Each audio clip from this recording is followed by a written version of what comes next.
All right, we do have quorum, so now it's time to begin the open session to hear public comment before closed session. Well, I suppose we need roll call. So, No, we should wait for Pamela. Yeah, no. Yes. Let's not start without Pamela. no, we have just Laura coming in. Sabrina's got it. Sabrina, all right. So roll call.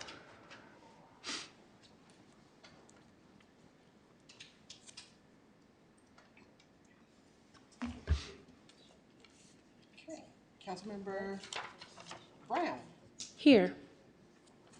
Councilmember Jimenez, Presente. Councilmember Wilson, Here. Mayor Martinez. Presente.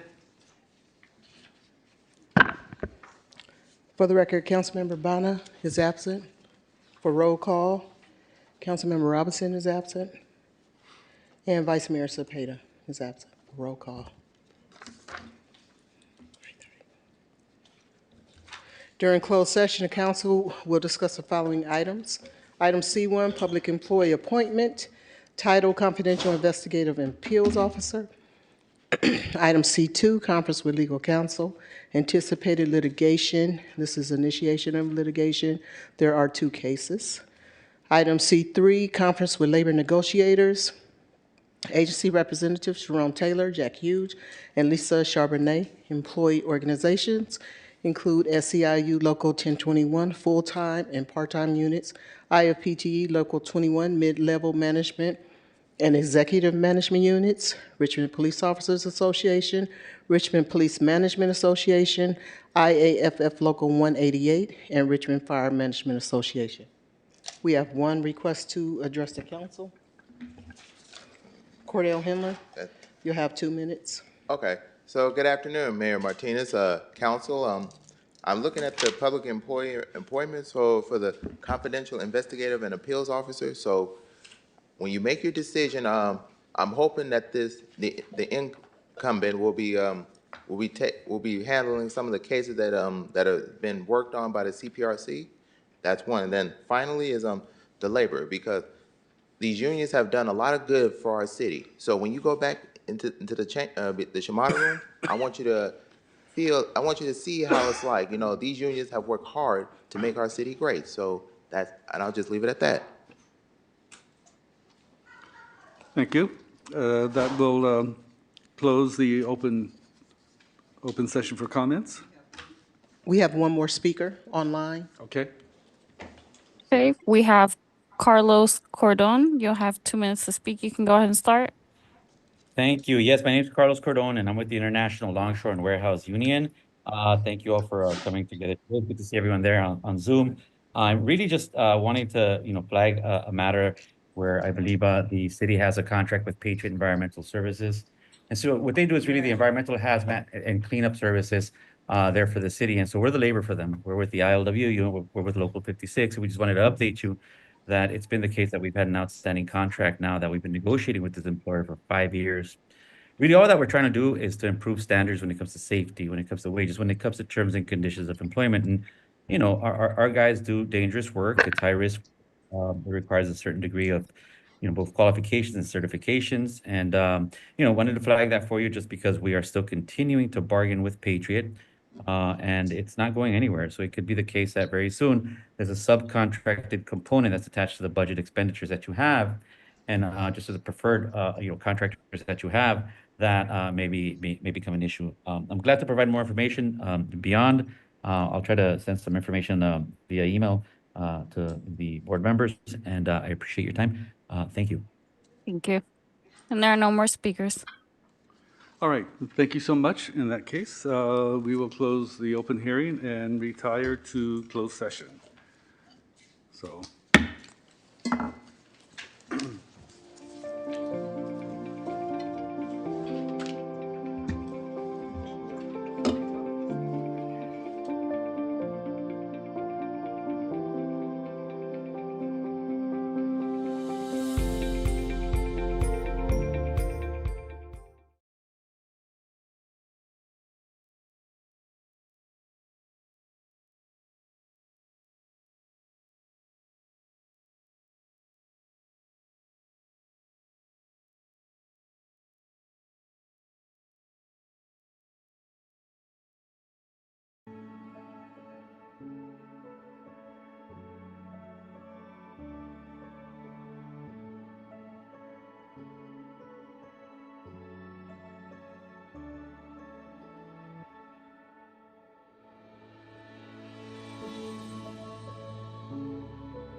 really behind.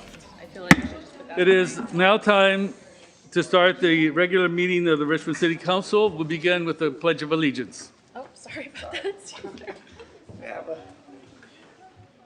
I pledge allegiance to the flag of the United States of America and to the republic for which it stands, one nation, Under God. indivisible, with liberty and justice for all.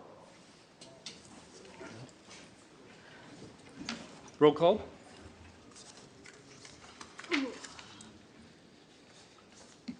Oops, sorry. Councilmember Bonner? Here. Councilmember Brown? Here. Councilmember Jimenez? Presente. Councilmember Robinson? Here. Councilmember Wilson? Here. Vice Mayor Zepeda? Here. And Mayor Martinez. Here.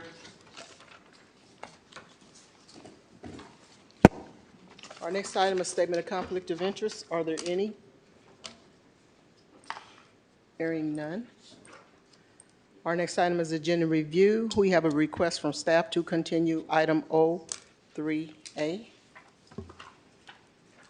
And that is the 2024 Housing Element Annual Progress Report. Continue it to May 27th. And that's all I have. Okay, all right. Next item. Next item is a report from the city attorney of final decisions made during closed session. Yes, on the closed session agenda, item C1 is an employee hiring an investigative appeals officer.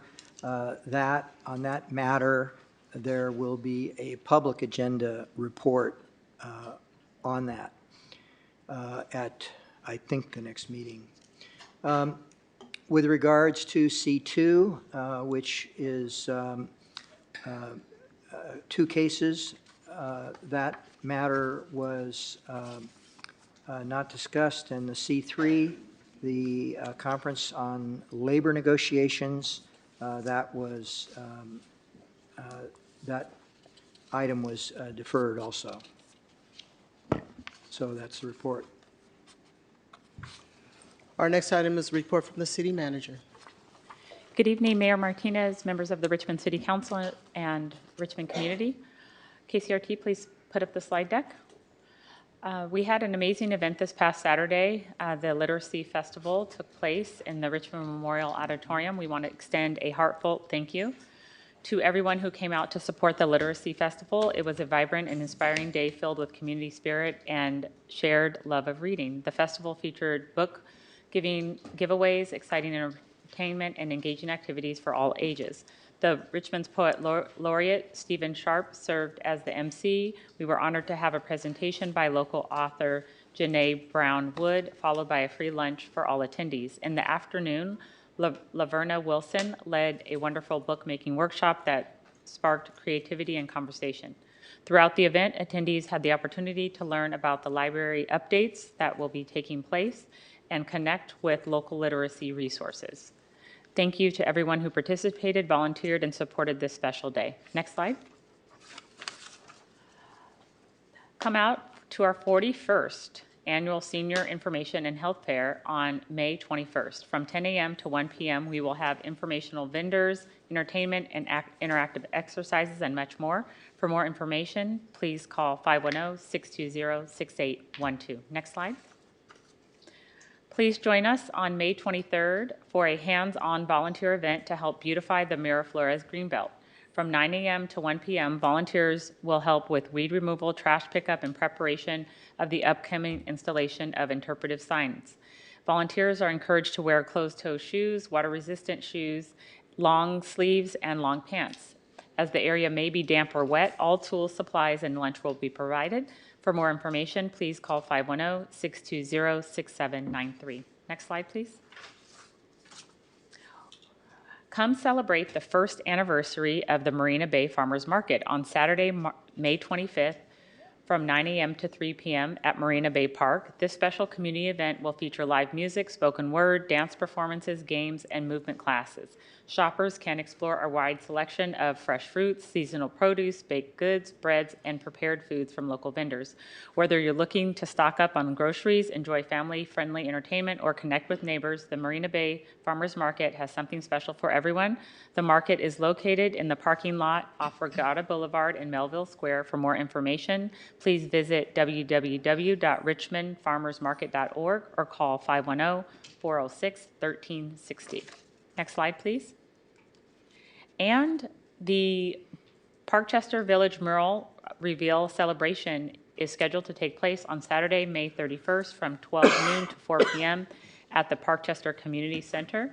Seeds to Harvest is the theme of the mural, and this event will showcase one of Richmond's largest community murals and premiere a behind-the-scenes documentary capturing its creation. Enjoy movie theater, inspired food, live music, and the vibrant spirit of the Parkchester Village. Let's celebrate our community, creativity, and the seeds we continue to grow together. For more information, please call 510-620-6793. And coming up, also, the City of Richmond welcomes you to celebrate love, inclusion, and community at the 11th Annual Richmond Rainbow Pride event on Sunday, June 1st. Festivities begin at 10 a.m. with the official program running from 11 a.m. to 4 p.m. This year's theme, Forged in Resistance, Shaped by Love, honors the ongoing fight for equality and the beauty of collective resistance. The event will take place at 440 Civic Center Plaza. Come be part of the powerful day of pride performances and community connection as Richmond lifts up LGBTQIA+ voices and joy. Thank you.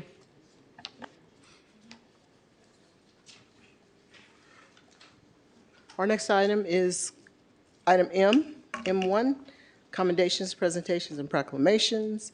Item M1 is a proclamation declaring May 18th through 24, 2025 as National Public Works Week in the City of Richmond. We have one speaker for this item.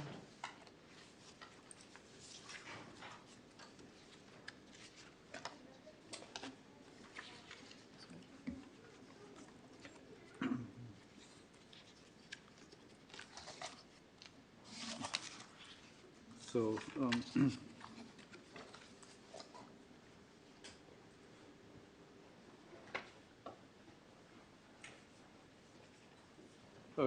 this is a proclamation declaring May 18th to the 24th, 2025 as National Public Works Week in the City of Richmond. 2025 marks the 65th Annual National Public Works Week, sponsored by the American Public Works Association with the theme People, Purpose, Presence. Do we have someone from Public Works to share information with us? Public Works Director.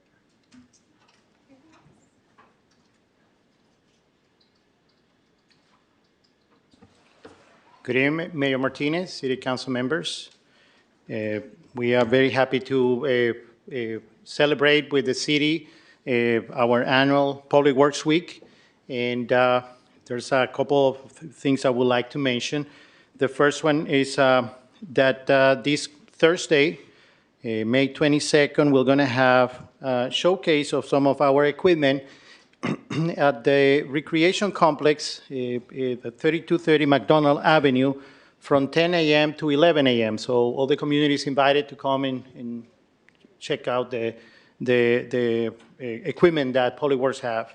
This year, the National Public Works theme is People, Purpose, Presence. The theme highlights how Public Works makes communities safer, more vibrant, and better place to live. Meeting the needs of people is what gives Public Works its sense of purpose.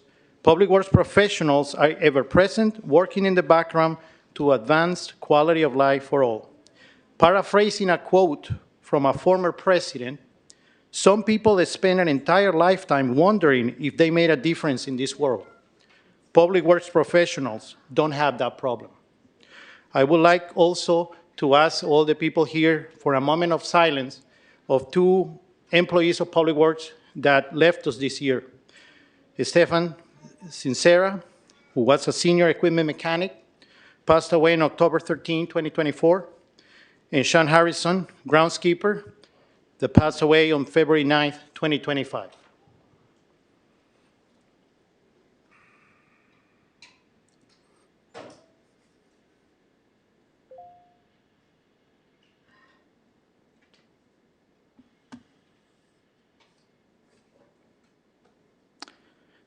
Thank you. And I want to just also mention the names of some of our employees who retired recently. Angela Walton, project manager. Jado Bermudez, public works director and engineer. Janice Lee, administrative assistant. Mark Maltagliati, park supervisor. Frank Herthcock, carpenter.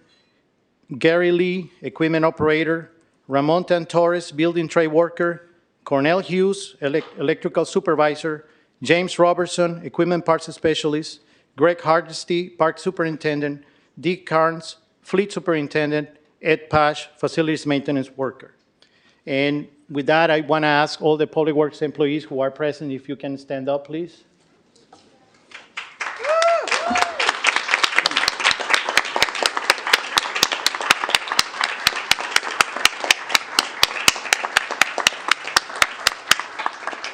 Thank you. Well, I would like to make a presentation. It will be very short.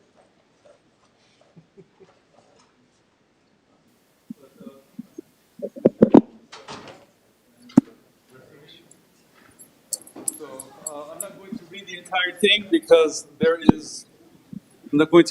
thing because there's so much to it. So I will just read the last part. Whereas the mayor and city council recognize the value of these essential services and have demonstrated continued support by increasing public works staffing in the city's last 2 budget cycles, now, therefore, be it resolved that I, Mayor Eduardo Martinez, together with the Richmond City Council, do hereby proclaim the week of May 18th to the 24th, 2025 as National Public Works Week in the city of Richmond. We encourage all residents to join us, along with the American Public Works Association and other public agencies, in honoring the dedication, hard work, and lasting contributions of our public works professionals who help Richmond stay safe, healthy, and thriving.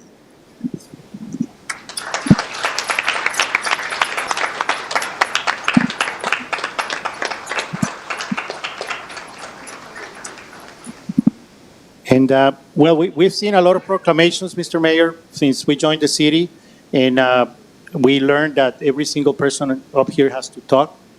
So very quickly, I just want every single one of Public Works employees to say their name, their position, and how, since when you've been working for the city of Richmond. My name is Daniel Chavarria. I'm your Public Works Director. I've been the Public Works Director since Halloween of 2022. Darren Fitzpatrick. I have been with the City of Richmond for a little over a month now, in my 26th year of Public Works, and I am the Assistant Deputy Director of Public Works for Maintenance and Operations. Good evening, everybody. My name is Alex White. I'm the Park Supervisor here at the city. I've been here for about 4 months. Thank you. Thanks, Benicio. Janny Lockman. I'm an Associate Transportation Planner, and I've been here since November 2024. Hello, I'm Jose Valenzuela. I'm a junior engineer. I joined the city back on July 5th of 2023, so almost 2 years. Good evening, everybody. Teresa Austin, Executive Assistant in the Public Works Department. I've been here since February 2021. February 2021, 25 years. Dan Santos, Assistant Engineer, been here since August 2024. Andy Cho, I'm a new Senior Engineer here, and I began work here January 6, 2025. Good afternoon, everyone. My name is Ralph Williams. I'm a permit technician, and I've been here since September 2025. My bad. 24. I'm getting ahead of myself. Joseph Munoz, Assistant Deputy Director of Public Works Engineering. And this is actually my first day. I'm a new employee last year. I started about 2 years ago. Will Santana, Station Engineer Supervisor, and been here almost 10 years. Hi, I'm Wendy Walbrock. I'm a senior civil engineer with the Public Works Department, and I joined on February 28th of 2023. My name is Robert Armijo. I've been an engineer for 29 years, and I started with the Public Works Department for Richmond in December of 2022. Good evening, everyone. My name is Jason Lacey. I'm the Parks and Landscape Superintendent. I'm in year 32 of public service and landscaping, and I joined Richmond February of this year. Hi, my name is Tyrone Nesbitt. I'm a park supervisor. I've been here since March of '04. Hi, my name is Arthur Torres. I'm the fleet supervisor. I've been here since March of this year. Last but not least, Darcy DeLashmit. What am I? Capital Project Manager, and I'm almost 3 months in. Thank you. Thank you.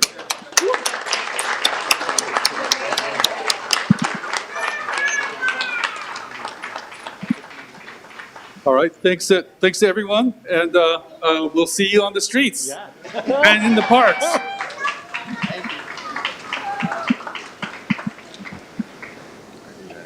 We have one speaker, Cordell Hindler. Okay. Should I start now? Okay. So good evening, Mayor Martinez, Council. Public Works has done a wonderful job. Every time I see them in the streets, I always say hi to them, and I'm like, keep doing what you're doing best, making sure that our cities are clean and safe for everybody. So I'll just leave it at that.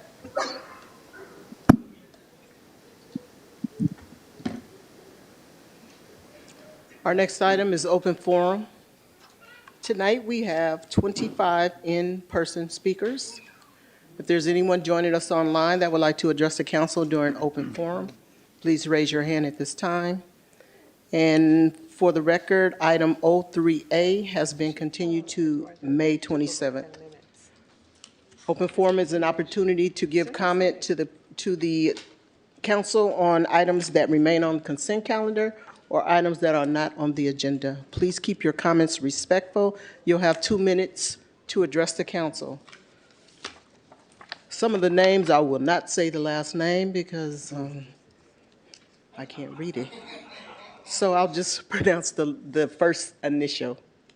Okay, the first 10 speakers, Cordell Hindler.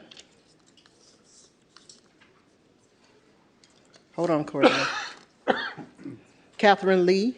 Lola, last name begins with the A. Carrie Gurin. Princess Robinson. Audrey, last name T. Alaya Alazani. Chris, last name begins with the K. Martine Johansson. And Albethal, last name begins with an A. Cordell? Okay. So good evening, Mayor Martinez, Council. I am Cordell Hindler, and I am a very angry resident. So for one, every time when I go out to Mellon-Knox Park, you go out there on any given day, it's pitch black around 8 o'clock, and I do not feel safe because I used to enjoy going for my walks, and I don't feel safe because I feel like people are watching me. So that's one issue. And then the second issue is something that I've learned about the budget about a couple weeks ago. One of the things that the city has not yet have done is trying to bring in some talent. I just printed out some copies for you all about we're trying to recruit some employees for Richmond, and we're doing it the old school way. We try to move forward, meaning that we're trying to be on the cutting edge. So I'm gonna say it one more time. If we want positions, we need to get everything taken care of. So I'm advocating to add more positions for especially the port. That's two. And then the third thing is I'm gonna try to read this letter. The part is I'm requesting 3 more trash cans can be put out, 1 on the side of each table. I also want signs posted saying no littering, because every time I pass through the Nevin building, I've seen people don't put the trash back in the right trash cans. It's like, one person should not be able to do that by themselves. It takes a community effort. So I'm asking you like to take a look at the Nevin building. You'll see how it looks, because I sure do not want nobody to live in there in the worst conditions. Even though I love the building, but we still need people to like to step up to the plate and clean up after themselves. It's like, it's not that hard. So I'll just leave it at that. Catherine Lee. Hello, Mayor Martinez, Vice Mayor Zepeda, and City Council members. My name is Catherine Lee, and I'm the Senior Youth Organizer at Asian Pacific Environmental Network, and I live in District 5. I grew up in Richmond, breathing the air that Chevron pollutes. In 2012, I just turned 14 when I experienced the Chevron refinery explosion that sent 15,000 Richmond residents to the hospital. I stood with USW Local 5 workers in 2022 while they were on strike over safety concerns and unfair pay. I see the constant, unaddressed flaring from Chevron, and I know too many young people, including my little sister, who grew up in Richmond and suffer from asthma. Last year, I was proud to be part of a grassroots coalition that fought and won the Polluters Pay campaign, bringing Chevron to the table and securing $550 million to invest in essential services and a just transition for Richmond. Recently, we've seen announcements of 2 major refinery closures, potentially leaving workers without jobs and no plans for land remediation. We have the ability to get ahead of this while there's still time. As you work on this year's budget, I urge you to invest new resources this year in meeting Richmond residents' day-to-day needs and prioritize funds to plan for a just transition away from fossil fuels. As someone who has been organizing all my life to hold Chevron accountable and ensure that our families have the right to a healthy environment, we shouldn't have to wait a minute longer for our elected officials to make the necessary decisions that will benefit our community and our health. Thank you. Lola, last name begins with an A. There you go. Hi, my name is Lola Abdugaparov, and I work in Richmond. Over the past 2 years, I've been a part of community efforts through organizations like APEN to reach out to Richmond residents, knock on doors, and organize events to bring people together. I've spoken with families on what it's like to live near pollution, to watch their kids struggle with asthma, or to worry about the long-term effects of growing up near a refinery. This isn't just policy, it's personal. That's why I was proud to see Richmond win the $550 million settlement for the Polluters Pay campaign last year. It wasn't just a win on paper, it was a recognition of the harm our community has endured and the power we have when we organize. I remember the long meetings, the chants, the flyers we handed out, and the hope we carried every step of the way. I believe Richmond deserves more than just survival. We deserve to thrive. A future where kids can play outside without breathing in toxins. A future where families don't have to choose between paying the rent or staying healthy. A future where the jobs we hold contribute to healing the earth, not harming it. That future starts with how we use these funds. With this money, we can repair, reimagine, and rebuild. We can invest in youth programs, community centers, and clean energy jobs and public spaces that can actually reflect the strength and culture of our neighborhood. But this won't happen by default. It has to be intentional. So I'm asking the City Council and Mayor, honor the resolution you passed. Make sure this money prioritizes both the day-to-day needs of Richmond residents and a plan for the future beyond Chevron. And ensure that community voices are at the center of every decision.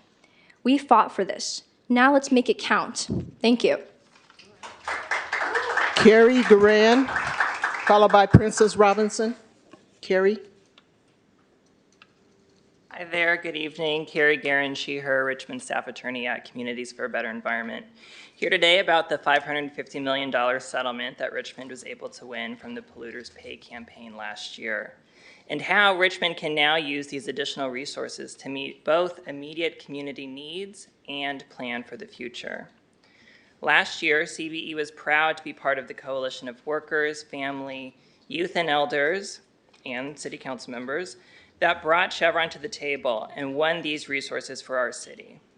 It was inspiring to see people across our city come together to advocate for this future.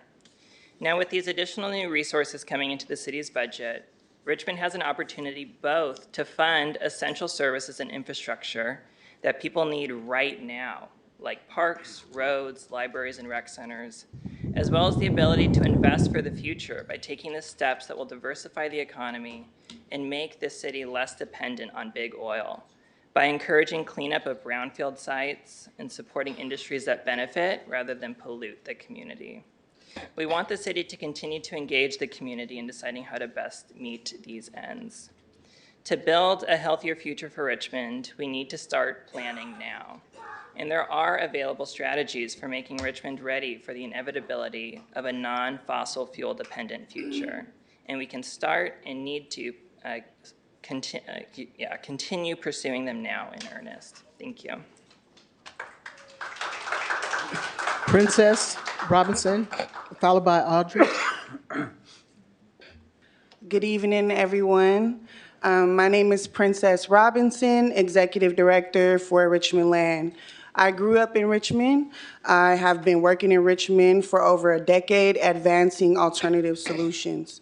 I've been hearing and I've been seeing all the engagement around the City of Richmond's budget and the new resources coming to Richmond. So I thank you for all of your efforts and any of your efforts that is being done to get us all involved. I am here to ask the community and council to consider budgeting resources towards a just transition work that is being done in Richmond. An example of just transition work in Richmond right now is Richmond Land, the first community land trust here in Richmond, a community-driven and led nonprofit organization governed by its members, a model that community members have come together to use to remove land and property from the market and create community-controlled assets. We are transforming real estate by putting critical assets in the hands of community to steward for long-term benefit. Our COT represents anti-displacement, community ownership, community development, and permanent affordability. We know what we need. Richmond Land is here to provide an alternative solution towards home ownership. Anyone who agrees to our points of unity for Richmond, California, can become a member today by visiting www.richmondland.org to advance the mission and vision of our organization. Again, I'm calling on you all to prioritize and invest resources in grassroots efforts and the just transition work being done in Richmond. So we can transition how we care for each other and how we care for land. So thank you all so much for your time. Audrey, last name begins with the T.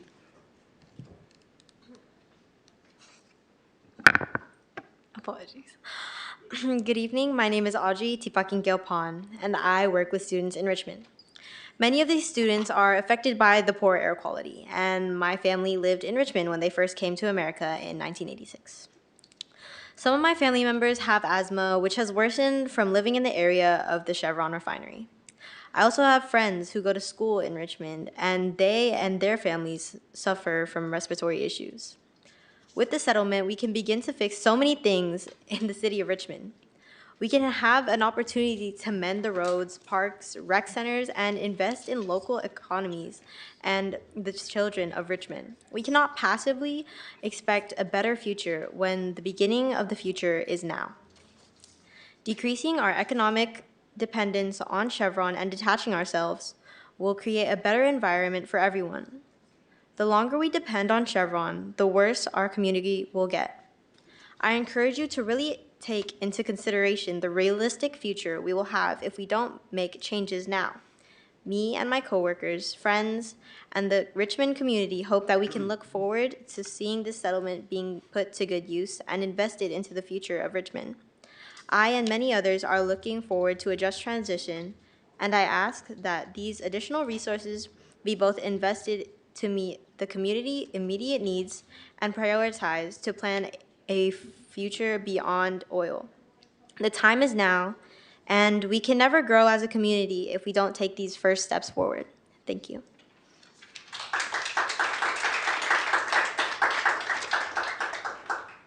Alaya Alazani, followed by Abtahal Alazani. Good evening. My name is Aaliyah Lazani, and I go to school and work here in Richmond. I also have family that live here. I'm here today to speak about the $550 million settlement that Richmond won from the Polluters Pay campaign last year, and how our city can use these funds to meet immediate community needs and plan for a future beyond pollution and harm. I may not live in Richmond, but I spend most of my days here, learning, working, and caring for loved ones who do call this city home. My brother has asthma, and I have seen firsthand how hard it can be for him to breathe when flaring events happen at the Chevron refinery. We shouldn't have to choose between being in our city and protecting our health.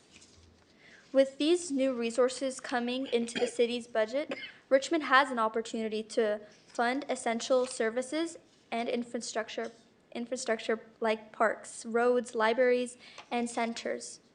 Invest in local economies and decrease our economic dependence on Chevron. And plan for a just transition, including green jobs and cleanup of toxic and polluted sites. I hope to see this city continue to engage the community, especially youth and frontline residents, in deciding how these funds are spent.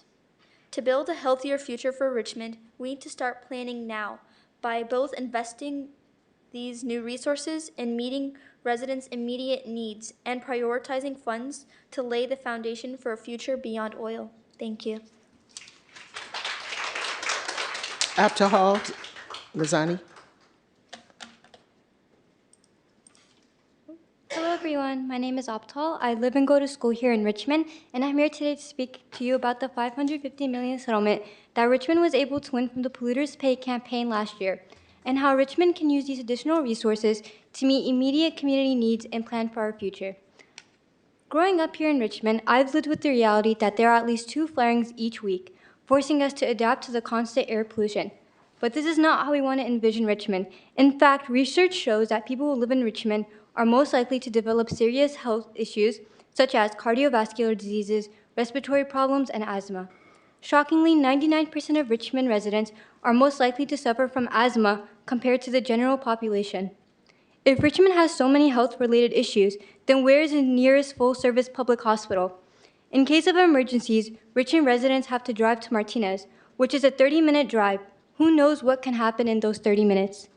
With these new resources added to the city's budget, Richmond has an opportunity to fund essential services and infrastructure, such as public hospitals, cleaner parks, roads, libraries, rec centers, investing in local economics and decreasing our economic dependency on Chevron, and planning for a just transition, including green jobs, cleanup of toxic and polluted sites. These steps will help create a cleaner environment, not only for our community today, but for the health of the next generation, and we hope to see the city continue to engage in our community in deciding how these funds are spent. To build a healthier future for Richmond, we need to start planning now, and as the City Council and Mayor plan this year's budget, I'm calling on you to make sure that we are investing new resources this year in meeting Richmond's residents' day-to-day needs and prioritizing funds to plan for a just transition away from fossil fuels. Thank you.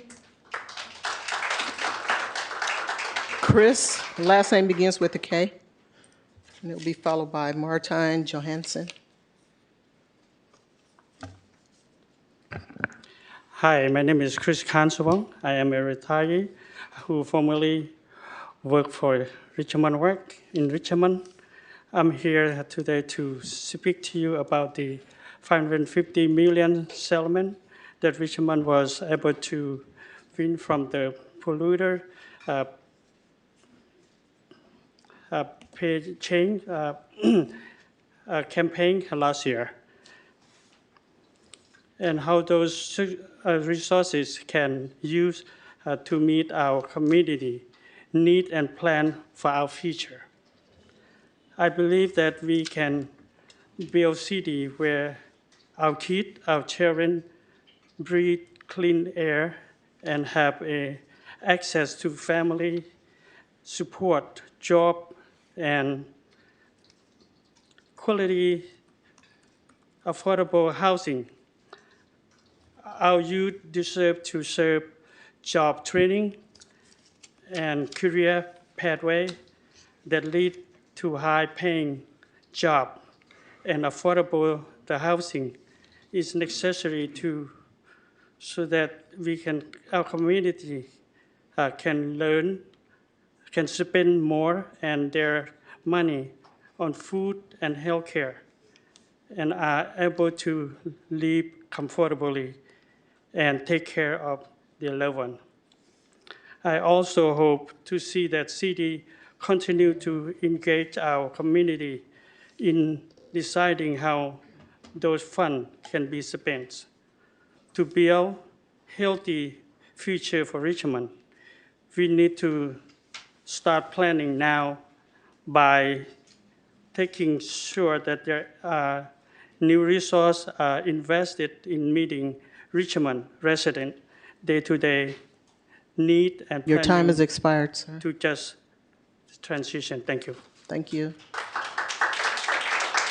Our next speaker is Martine Johansson, and will the following individuals please come forward? Baja Borgil, Harshit Sabdi, Ahmed Anderson, Zaneta Gomez, Elsa Stevens, Mark Wasberg, Kia Walton, Carlos Ramirez, Brendan Harris, and Martha Gurrell. Martine. Hi, my name is Martine, and I'm a researcher with Communities for a Better Environment here in Richmond. Like many others here, I'm extremely proud to be a part of the Polluters Pay Coalition, just one of many workers, youth, electeds, elders who won the historic settlement from Chevron last year. There have been many moving moments from this campaign, from rallying outside this very auditorium to hearing dozens of testimonies from community members about the harms of Chevron and our collective visions for a better future in Richmond. But one of the most critical pieces of the campaign for me was what happened in the wake of the settlement decision when City Council voted to pass intent resolution number 105-24 with tremendous community support. This resolution was forward-thinking and clear in its vision. It committed the funds to transition Richmond to a healthy and diversified economy that doesn't depend on Chevron, while improving public health and healing the environment. It also promised an open and democratic process where Richmond residents have real decision-making power in how these funds are spent. These commitments made in that resolution align deeply with the visions offered by Richmond community members at council meetings before, during, and after the height of this campaign. To me, that resolution was an inspiring sign of commitment from City Council, a sign of change, and a sign of hope. I know that City Council already understands the importance of using these settlement funds for infrastructure, programs, and resources that enable Richmond to implement a just transition and plan for a future that doesn't depend on Chevron.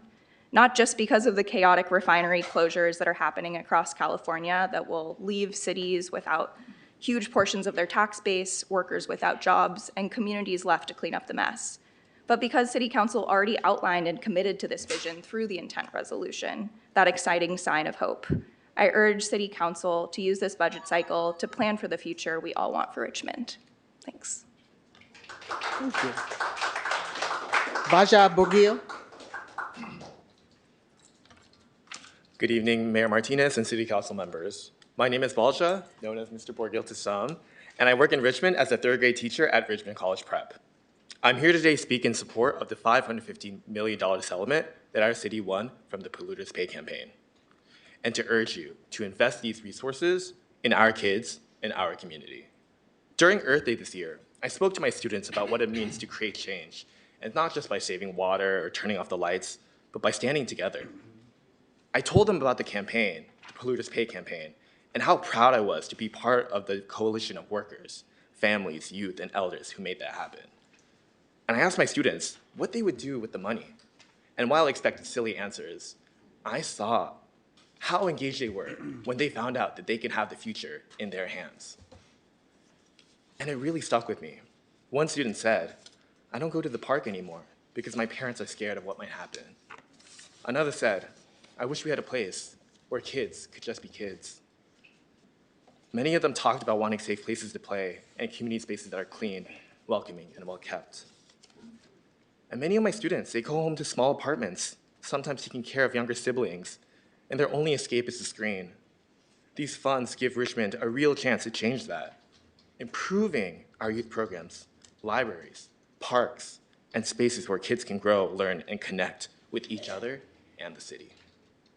So let's make sure that this funding reaches the children who will inherit Richmond's future and ensure that it's a healthier future, a future beyond Chevron. Our kids are watching us. They're learning from what we choose to build and what we choose to ignore. Let's show them that Richmond's future is worth investing in and that their voices matter. Please make sure that this budget puts their needs first by investing in new resources to improve city infrastructure. Thank you. Harshit.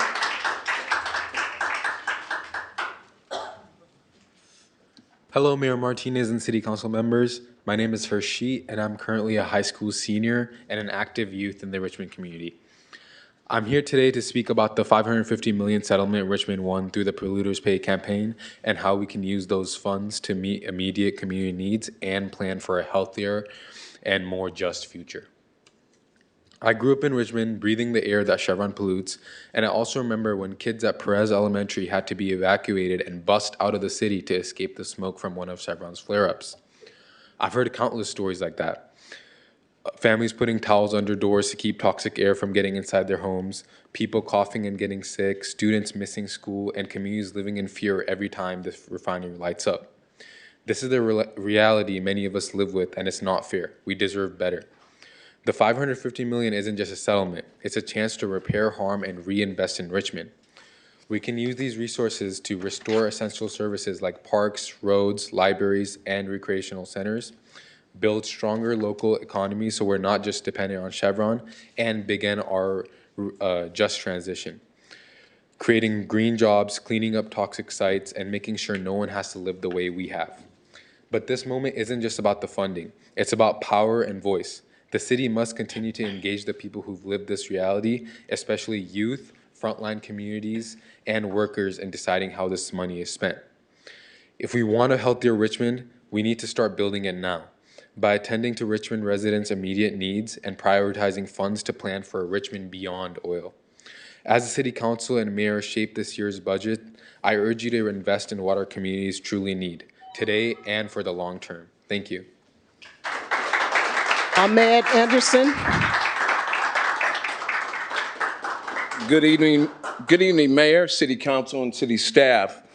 I'm here today to seek the support of the City Council to commit $3 million to fund the completion of Harbor 8 Park. I have the honor of knowing Tootie Marr, Executive Director of Pogo Park, since 1979 when we were classmates at UC Berkeley. From the very beginning, Tootie has dedicated her life to children, families, and the health and well-being of communities. Her passion is not a passing interest, but a lifelong mission.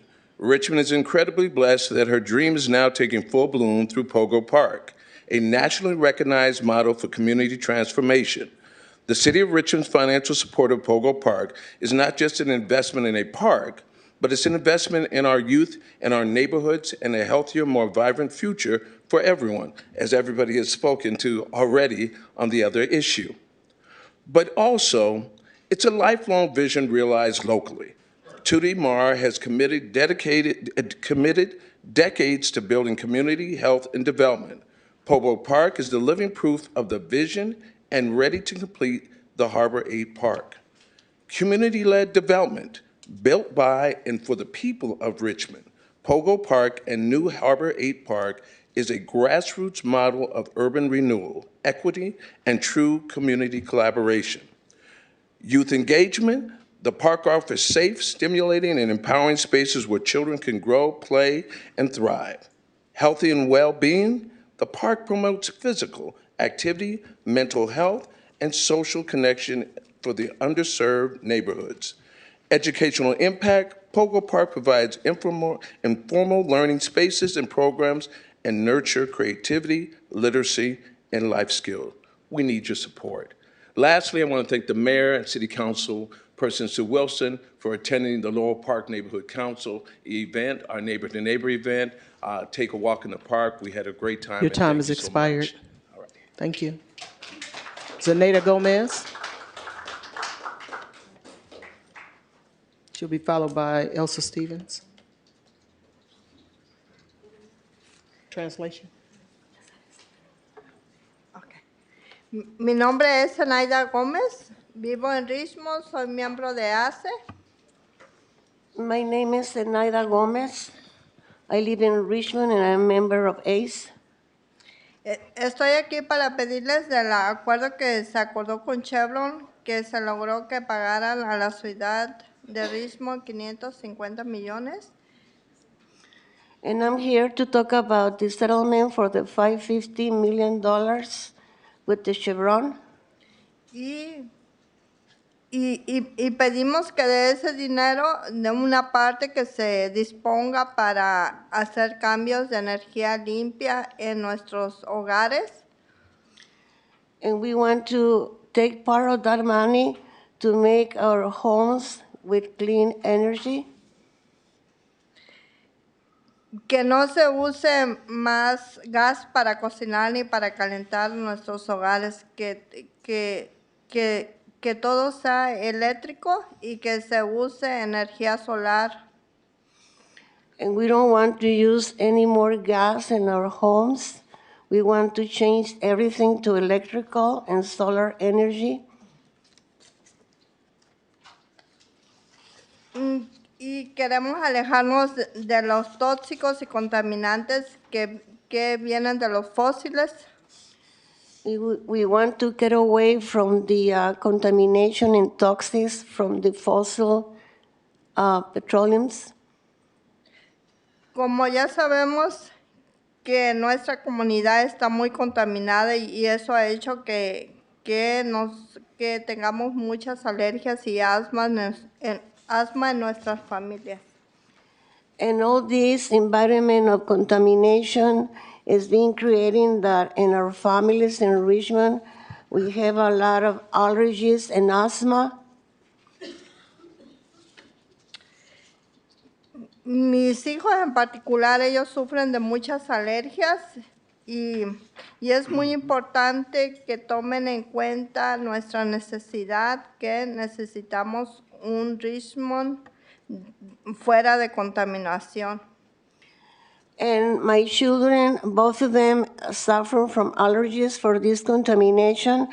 And we ask you that it's very important that our city has a clean air for our homes and our families. Sí, necesitamos un aire limpio en nuestros hogares. We need to have clean air in our homes. Gracias. Gracias. Thank you.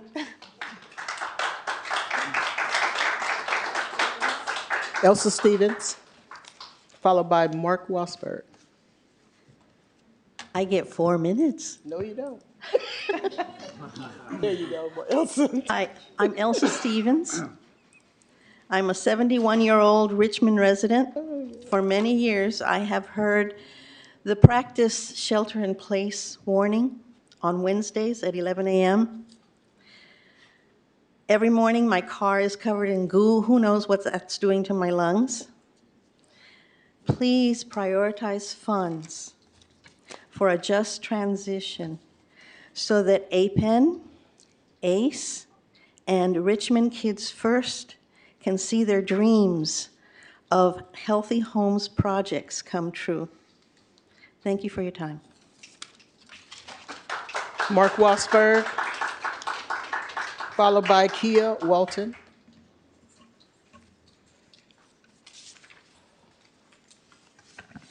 Everybody talks about this $500 million is going to make Richmond some type of utopia. I said they're living in la-la land because that's how stupid they are. Because the $500 million is not going to go there. It's going to pay for the pension and the retirements of the people. I said Chevron is defunding the fire department, but they could spend $3 million on a bunch of low-life garbage at Provo Park who's sleeping and sitting in their own piss and shit. I said, you people need to go down there and look how these people live. They live like they're in Somalia or some parts of Africa or Haiti. Just go down Food Co. You see the homeless people there, multiply it by 30 or 40. These young kids don't know what they're talking about. They're just talking stupid. Still living home with mommy and daddy, and their mommy and daddy's buying Chevron gasoline. I said, you close down Chevron, you will lose 50% of your budget.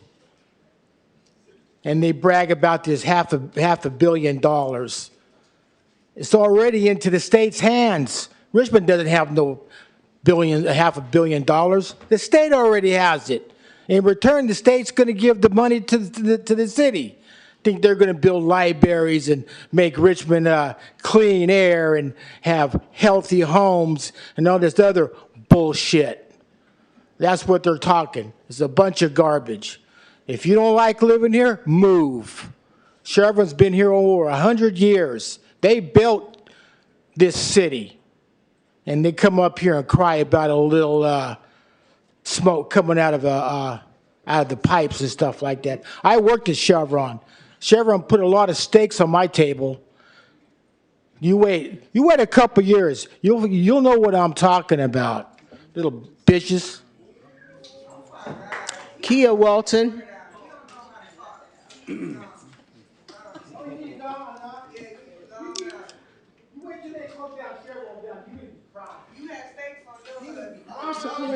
All right, let's have decorum. Oh, God. Where's security? Good evening. Hi, my name is Kia Walton, and the previous comments I just want to address. I want to affirm the efforts that APEN and ACE have made tonight and affirm the advocacy of the young people who came up to speak tonight, and just reabsorb the energy from what just happened. With that said, my name's Kia. I grew up in East Richmond Heights. I love Richmond. Richmond is, for me, truly a city of pride and purpose. By growing up in East Richmond Heights, I actually had access to 3 parks right there all the time. I could go down the hill and play kickball. I could go around the corner and have a picnic and go on nature walks when the creek was still running. And I could go up the hill for my tennis lessons. That was simply because of a zip code, unearned privilege. And with that, I want to kind of reinforce the idea of one Richmond. And I want to bring up that when I went to South and Central Richmond in my formative years to hang out with my peers, we did not go outside. If we did, we had to go in large groups because we did not feel safe. And when we got there, the parks, not because we don't have great public works folks, but because there's a lot happening. We know inequity has been here long before y'all have been sitting on this council. We did not have an inviting space. So I do want to just name that at the time, as a young person, I didn't know how to name inequality and disparity, and I didn't know how to advocate for one Richmond where all young people have a safe space to be outside, but I am learning how to today. So with that, I just wanted to urge you all to please fund the $3 million. It sounds like a lot, but they've already raised $22 million. Please fund the finalizing construction monies to finish the Harbor 8 Park so that folks at this intersection of Coronado, Santa Fe, and the Iron Triangle neighborhoods can access park and space and play in many of the same ways that have been named. Like what we need in Richmond is a space where we can feel revitalized and safe in a vibrant community park. With that, I want to thank you so much for your time and appreciate the work that you're doing. Our next speaker is Carlos Ramirez, followed by Brendan Harris. Carlos Ramirez, not here. Brandon Harris. Martha Grill.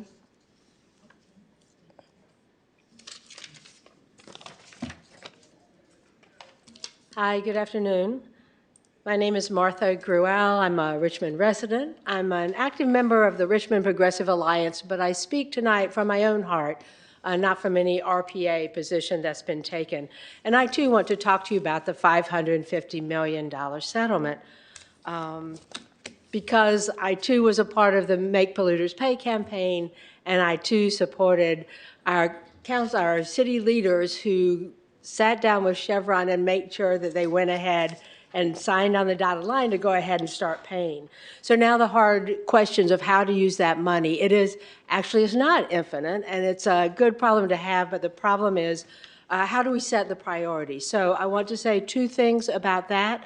One, which you know and has been said, I'll say it again, public input, deep, robust, broad, is key. It's important not just for good decision-making, but also for having all of us understand the whys and wherefores of the priorities that get set.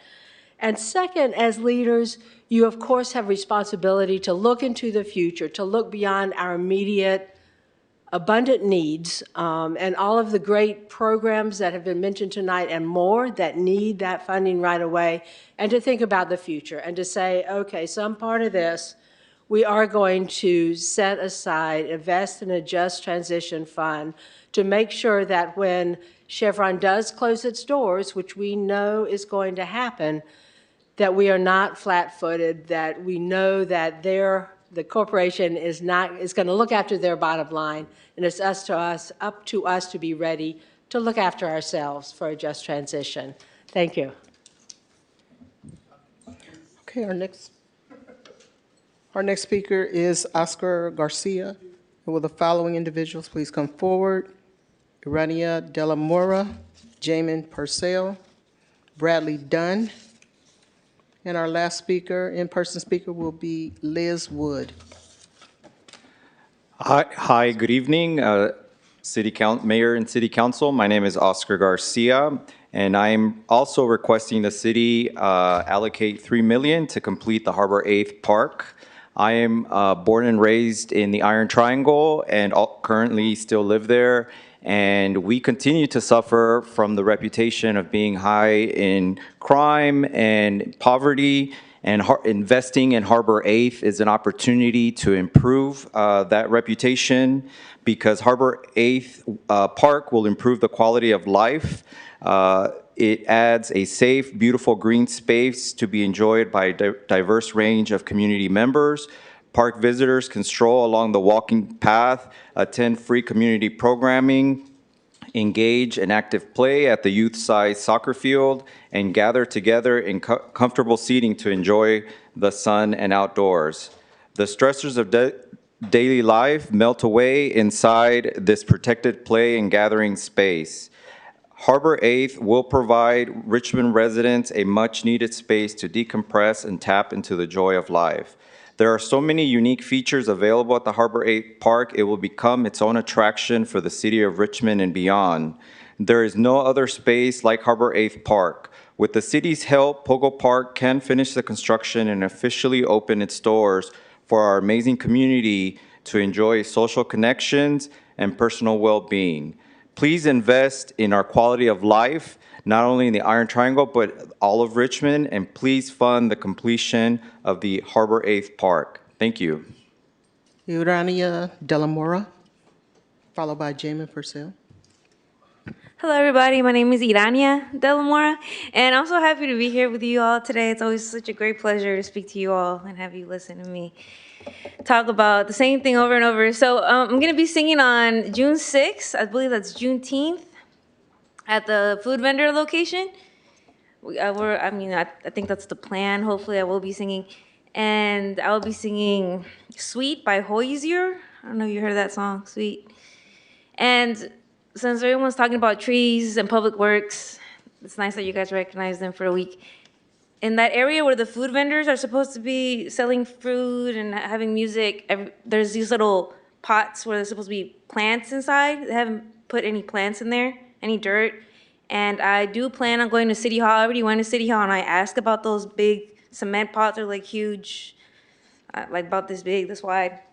And I don't believe they have any workers assigned to start potting and putting in plants. And I do plan on seeing if they'll hire me to do it. I haven't done it yet. I did find out who's in charge of it. So that would be a real nice way to put in some money in that area to make it look beautiful, kind of maybe something like Union Square in San Francisco. Not exactly right, because that is 5 times the size. But if you put a bunch of plants and you make it look real nice, more people would want to come, right? Rather than just come to a parking lot with cement. You can have a bunch of beautiful flowers. All right, thank you so much. I hope you all come see me sing Sweet by Hozier. There was not a lot of people there last time, but investing on music is a great way to bring in some money in the city. Every time a city has good musicians and singers, good ones, they make more money. It's a fact. You can look it up. So if you want to make some money and make people happy, that's a good way. Thank you so much. Jamin Purcell, followed by Bradley Dunn. Okay. Since I've learned that this is the way to do it. Good evening, everyone. My name is Jan Purcell, and I'm here as the chair of Richmond Rainbow Pride to invite you to our celebration that's been forged in resistance, shaped by love for over a decade now.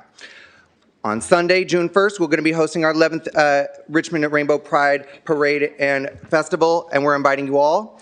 The parade will be mustering at Nickel Park at 10 a.m., and we'll be marching to Civic Center, where the festival will start at 11. And it's going to feature local live local music, drag performers, community booths, art, food, celebration for all ages. So we just want to invite everybody. And in fact, this year's shirt and our art was made by a local Richmond artist, Aaron Miller, local Richmond resident and artist. But you know, this isn't just a party. It's a reminder that we are strongest when we show up for one another. Pride is about visibility, yes, but it's also about the relationships that we build, about the local investment, about creating spaces where the entire Richmond community is able to thrive. We have done this through our investment in, as a city, through our libraries and community centers. We have done this with investing and bringing back our parts of our town that have been neglected. And we have been as well making sure that we prioritize equity when we are prioritizing our projects within this city. If we want to have a Richmond that supports all families, youth, seniors, workers, then we must invest in our future. And that means taking seriously the need that you all have taken very seriously, which is such as lightening the unfunded liability load on the city, prioritizing investment in infrastructure and community services, investing in our community centers and spaces. And so events like this and people that serve and have the right priorities in mind help make sure that we don't just survive, but this city flourishes. So I want to thank you. And especially I want to thank the city for helping support this event. Thank you. Bradley Dunn. Good evening. My name is Bradley Dunn, and I'm the manager of local government and community relations for BART. I want to thank Councilmember Wilson and Mayor Martinez for introducing a resolution urging support of state legislation to preserve public transit service levels. Last year, BART reduced crime by 17% and had our highest rider satisfaction in over 10 years. Despite that, BART faces a $379 million deficit in fiscal year 27. We're doing our part to reduce to control costs. We've already got one of the lowest costs per passenger mile of any transit agency nationwide, and have instituted cost-saving measures like a hiring freeze and running shorter trains to eliminate a $35 million deficit in fiscal year 2026. But Bay Area transit agencies have gotten hit hard from work from home, and BART's revenues from fares are less than half of what was projected before the pandemic. BART serves our diverse East Bay community. 67% of our riders are people of color, 44% do not own a vehicle, and about a third live in households that make less than $50,000 a year. Our outdated funding model relies on these riders to pay for most of our operations, even though BART service and transit service benefits everyone in the Bay Area through reduced traffic congestion and pollution, increased economic activity, and connecting people to opportunity. If additional funding is not secured, BART will be forced to make devastating service cuts like no service on the weekends or after 9 p.m., eliminating lines, and reducing the number of trains we run from 4,200 a week to just 500. Low-income and transit-dependent riders will be impacted disproportionately, which is neither equitable nor fair. The BART Board of Directors has taken a support position on SB 63, and BART's going to continue to work with state legislators, MTC, and other transit agencies to pass this bill that would authorize a ballot measure in 2026 to avert deep service cuts to our region's largest transit operators. We're committed to moving the Bay Area, and we need your help to sustain transit. Thank you so much. Our last in-person speaker is Liz Woods.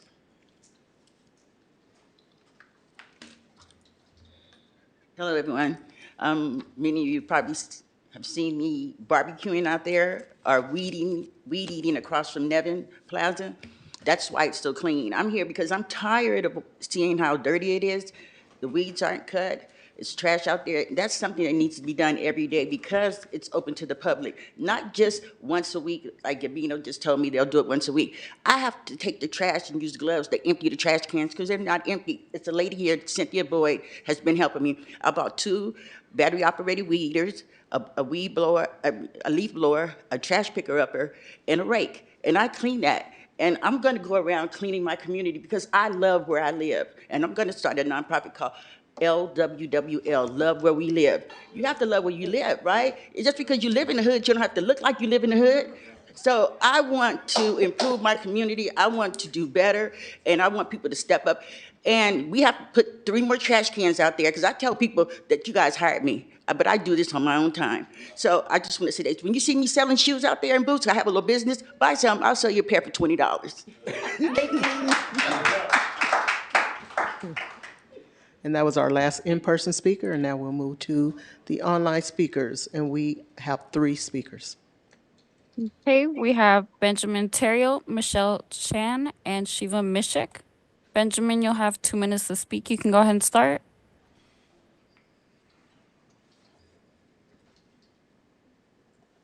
Thank you. Can you hear me? Yes. Awesome. Ben Terrio, President of the Richmond Police Officers Association. Just want to thank Mayor and council members for continued commitment to public safety and the community well-being. I want to highlight grand jury findings on understaffing and crime trends. And that's from the 2024-2025 Contra Costa Civil Grand Jury Report. States that the Richmond Police Department has been chronically understaffed since the 2021 reallocation of $3 million away from traditional policing. Approved in our strength is 146 sworn officers, yet today we stand with double-digit vacancies that directly impact patrol coverage and response time. Since 2021, the violent crime in Richmond has increased, with notable increases in sexual assault, robbery, aggravated assault, and vehicle theft. The impact on morale and retention is severe. The persistent vacancies force mandatory overtime, increased burnout, and risk losing experienced officers to neighborhood agencies, which has happened. Our response times, there's fewer officers on patrol, translate to longer wait times for 911 calls, that jeopardizes victim safety and community trust. And quite frankly, it's probably a lowering of the reporting of crime overall. Overburdened officers have less bandwidth to engage in school outreach, collaborative initiatives with the public, and it undermines our overall community safety goals. A recommendation, a call to action from the POA is to recruit to fill all of our vacancies and then increase those to the 170s when we were a national model of policing in the United States. Review consulting reports, act on the Rapatillis and Matrix recommendations, and optimize department resources. Reinvest part of the $3 million, increase recruitment incentives, enhance training and retention bonuses to stabilize our ranks. None of this is new. Find it regrettable that it takes a grand jury investigation to highlight what has been talked about by the community and the POA for years. Richmond's safety depends on fully staffed, well-supported police department working in tandem with community programs. We're ready to collaborate with that on sustainable solutions. Let's act decisively to hire, retain, and empower the officers our city needs. Time has expired. Thank you. The next speaker is Michelle Chan. You'll have 2 minutes to speak. You can go ahead and start. Hi, my name is Michelle Chan. I live in Richmond North and East. I've been a longtime resident, and I'm here to speak to the historic opportunity offered by the settlement funds, which can both help people meet urgent needs as well as invest in the future of our city. In particular, I urge the city to plan for a future beyond fossil fuels, beyond Chevron. Last month, Valero said that it could close its refinery in Benicia in just a year, only a year's notice, and that's 20% of their tax base. So we know that fossil fuel companies say they are good neighbors, but when push comes to shove, they don't have our best interests at heart, so we have to. So I urge the city to make use of these funds strategically and to think about a future beyond fossil fuels. What kinds of alternative economies can we build here in Richmond? Ones that are clean, green, inclusive, with family-sustaining wages, dignified work, and thriving neighborhoods. What do we envision? This is a question that we all deserve to explore and answer together. And so I urge the City Council to deeply involve the community, to consult, to have dialogues, and especially involve those who have borne the brunt of Chevron's pollution over the years. So thank you so much for listening. I have been a proud Richmond resident for over 20 years, and I've never been more excited for our future. Thank you. Thank you. Next speaker is Shiva Mishik. You'll have 2 minutes to speak. You can go ahead and start. Good afternoon, Council. My name is Shiva Mishik. I've worked with many of you on Council before, but I'm here this afternoon both to introduce myself now, speaking as new co-chair of the Richmond Progressive Alliance, and of course, the Richmond resident. The Richmond Progressive Alliance is a Richmond org committed to getting corporate money out of politics, and we've been a member of this Polluters Pay campaign and the community coalition that has been speaking before you this afternoon. I want to reiterate what many of the speakers before you have stated so well. We support a resident-driven approach to this $500 million settlement, and one that reduces our economic reliance on the refinery significantly.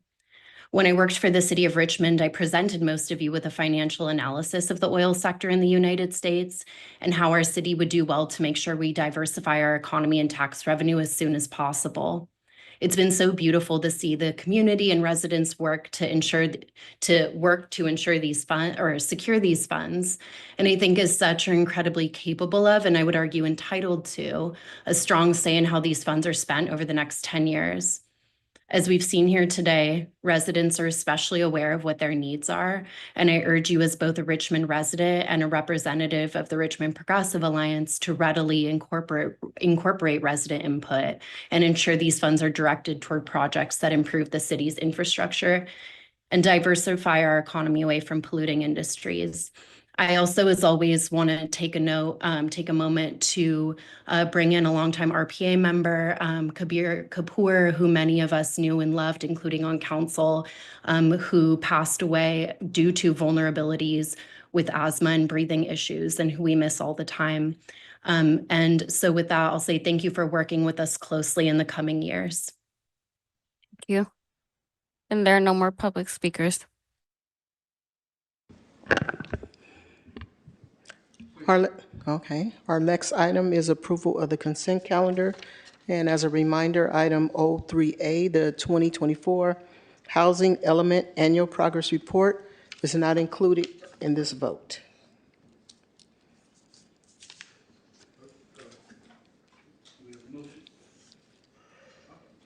Do we have a motion? I make a motion to approve the consent calendar as is. I second. All right. That was a second by Councilmember Brown? Yes. Okay. Councilmember Brown? Yes. Councilmember Bana? Yes. Councilmember Jimenez? Yes. Councilmember Wilson? Yes. Councilmember Robinson? Yes. Vice Mayor Zepeda? Yes. And Mayor Martinez. Yes. The vote is unanimous. Our next. Before we continue with the next items, I want to remind everyone that we will be doing the 5-minute time limit for conversations. The last few, we were doing it for a while, and then I stopped doing it because we were flowing so well. But the last few meetings have been a bit excessive in terms of the length of time that we've taken speaking. So I believe it's time to go back to the 5-minute limit. Okay. Under budget session, item P1 is to receive a presentation on recreation's cost of service analysis and fee study and provide direction regarding fiscal year 2025, 2026 recreation fees. Any speakers? Good evening, Mayor Martinez, Vice Mayor Zepeda, and members of the City Council. My name is LaShonda White, Deputy City Manager for Community Services. Happy to be here tonight. KCRT, if you could please pull up the slide deck.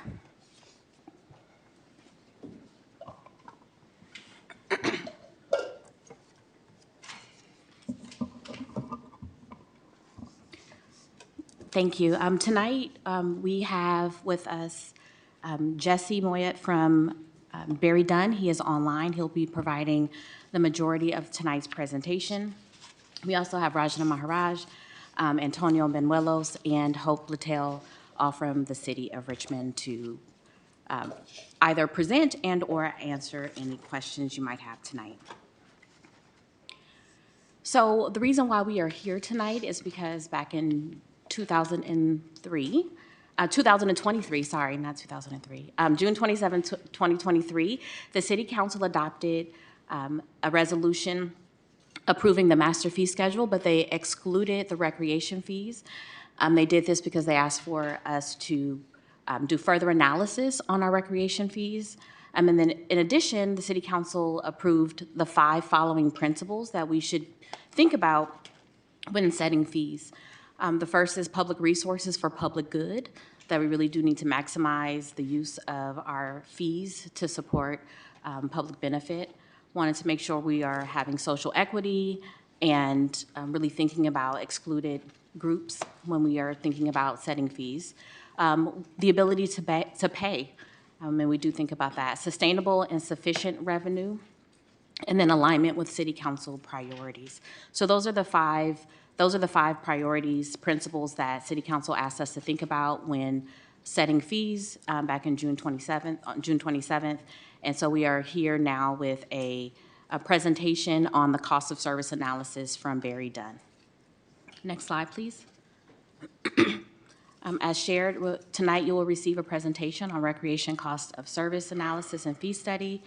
And we will ask for any direction City Council has on recreation fees for fiscal year 25-26. As you will see in the slide deck, our recommendation, and in the staff report, our recommendation is that the fees for fiscal year 25-26 in the master fee schedule remain the same. This item is coming before you before the master fee schedule public hearing, which is after this item. So there are no increases to the recreation fees in the master fee schedule, if that is the direction for City Council. So with that, I will turn it over to Jesse from Barry Dunn.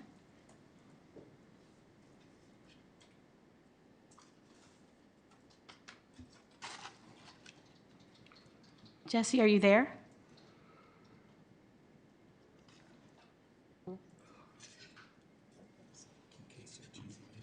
KCRT, has Jesse been promoted?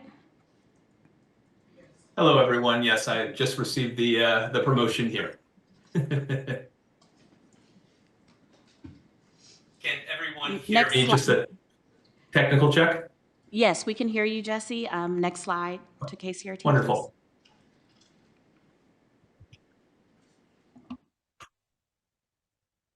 So I'm not, there we are here. Okay. Good evening. Thank you, everyone. Honorable Mayor, members of the council, those in attendance this evening. I appreciate your time to go through the overview of our cost of service analysis.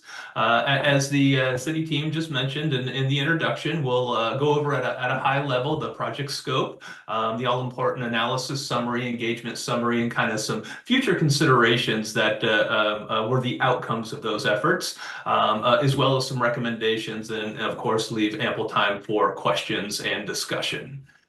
Next slide, please.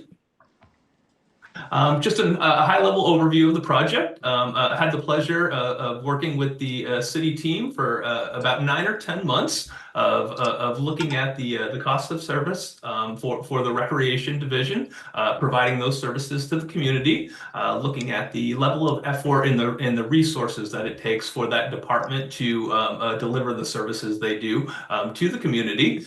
It involved looking at all revenue generated from current user fees and charges, and of course the expenses identified associated with providing all of those services.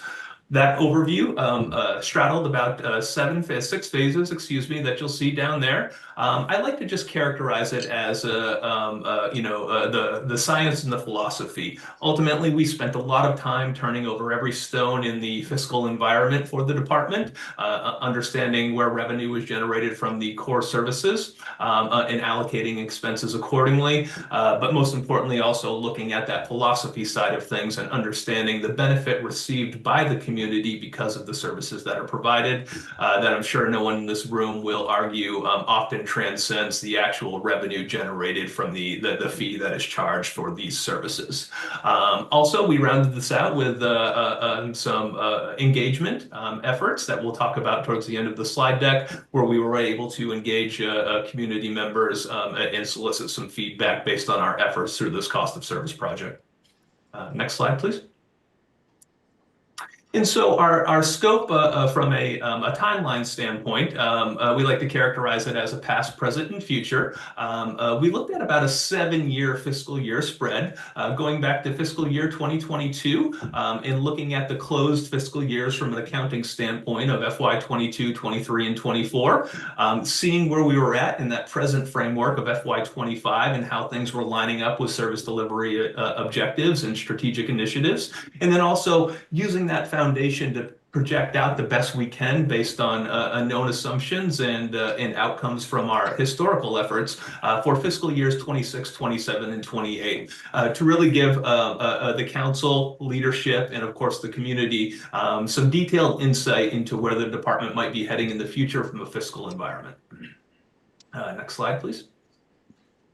And so in doing so, just briefly want to highlight to the audience here the way in which we constructed our cost of service model, really looking at 4 core service areas across the recreation department, allocating revenue and expenses accordingly. That community centers bucket includes facilities such as the Booker T. Anderson Center, the Nevin Center, Shields Reed, Parchester, May Valley, so on and so forth. Also the Richmond Recreation Complex. The general recreation bucket includes just that, those general recreation services, youth, adult, senior type of programming. Also the DPRC is a vital element within that core service area. Aquatics was 2 sub areas of the Richmond Swim Center and Plunge. And of course the convention center sitting out there as that final core service area. We took the direct revenue and expenses, allocated them accordingly to the services within those areas, and then of course layered in the general fund administration and of course the recreation administration that's required to round out the complete delivery of these services. Next slide. In boiling down, about 10 months worth of work into a slide. Working with the team was challenging, but I think there's 3 or 4 elements that I want to point out on what I apologize in advance for is a very busy slide, but definitely want to walk Mayor and Council through a few of the key elements here on this slide without getting too much into the specific numbers. But generally, on that top line across, that green line is the cost recovery per fiscal year for the direct cost of services. So we're looking at that cost recovery percentage, and that's the percent of the total cost recovered by way of fees and charges. And that green line represents those percentages without administration allocated to our services. That yellowish orange line, that is the second line down there. Oh, excuse me. Is there a question? No, no, you're fine, Jesse. Oh, sorry. I thought there may have been a question. That second yellowish orange line that we're looking at just represents the cost recovery percentages with administration allocated. And that's not to put an unfair a lens on administration. It's a necessary element of our service delivery, but it just helps Mayor, Council, those that are interested understand what the total cost of service is for providing these services to the community. And naturally, when we add some additional expenditures, mainly that is in that administrative bucket, although there is revenue in that bucket as well that's associated with park rentals and facility rentals and things of that nature, it naturally pushes things down.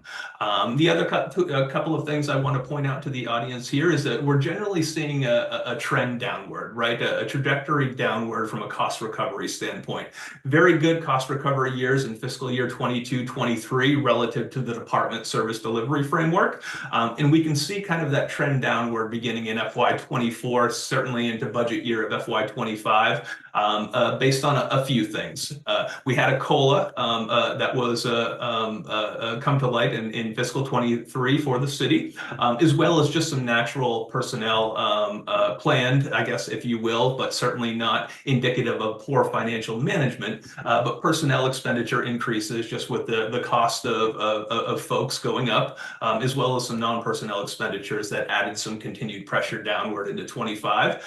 In what we're seeing in a status quo scenario, that is a no adjustment scenario, we certainly can expect that expenses will continue to outpace revenues in our out years, especially through 28, further depressing that cost recovery should no additional revenue be generated. One final thing in that I mentioned that the admin does include park and facility rental revenue. I should mention, it's very important to mention that our scope here in our analysis was the recreation department only. So our expenditures are not inclusive of park and facility maintenance that exists over in the public works budget and essentially a cost to that department. And so two important qualifiers there, which would naturally just further depress cost recovery if we did allocate those expenditures. Next slide. And so just a couple of other scenarios to look, excuse me, not scenarios, but lenses to look at things through. When we talk about cost recovery in the aggregate, we were looking at it at the department level on that previous slide. Just for mayor, council, and of course the audience and interested parties information, when we look at cost recovery per core service area, we can gain some insight into what areas are generally, from an objective standpoint, higher cost recovery type service areas versus those that aren't. We can see here that our community centers generally is projected to recover about 14 to 15% of the cost of the total cost to provide those services through those facilities. General recreation is a much lower cost recovery environment, down around that 4%. And of course, aquatics and convention center. Aquatics, I do want to point out that upwards of almost 50% cost recovery. Comparatively speaking, and there's no apples to apples comparison, so I always encourage folks to take this with a grain of salt. But when we look at peers, or I can offer you also anecdotally in these other projects of similar agencies that we've looked at, a cost recovery of greater than 40% in just about any aquatics environment is a great number. That's just to say that those types of services are very expensive to provide to the community. And so when we do see those elevated cost recovery numbers, we just like to point that out. Not saying that a cost recovery baseline is a good thing or a bad thing if it's going against policy, but in this instance, it is something to point out because I think the next slide also crosswalks nicely to this. Next slide, please. When we look at where the total percentage of revenue comes from on an annual basis for the department and where it's projected to come from, we can see that aquatics is almost upwards of half of all annual revenue generated and is projected to remain up there as well. And so that's why that's very important. I think if we are to continue these services, we want to make sure that that core service environment remains healthy from a revenue, from a fiscal standpoint, because it does help keep the lights on for all of the other hundreds of things that the department does on an annual basis. And so what we're looking at here is percent of total revenue, and we can see that that distribution is similar in some senses to cost recovery, but this really is just tied to the fees and charges revenue. So vitally important to keep an eye on that aquatics environment. Next slide. And so finally, looking at what we can do with all of this information and looking at it through an objective lens, the numbers are the numbers, and we certainly haven't talked about policy at the moment or strategic direction or priorities for that matter. But if we did want to start to look at options to change that trajectory downward that we were looking at from the department standpoint in the aggregate on that slide, we can see a couple of different scenarios here. That current, you can see that trend downward continuing should the status quo remain.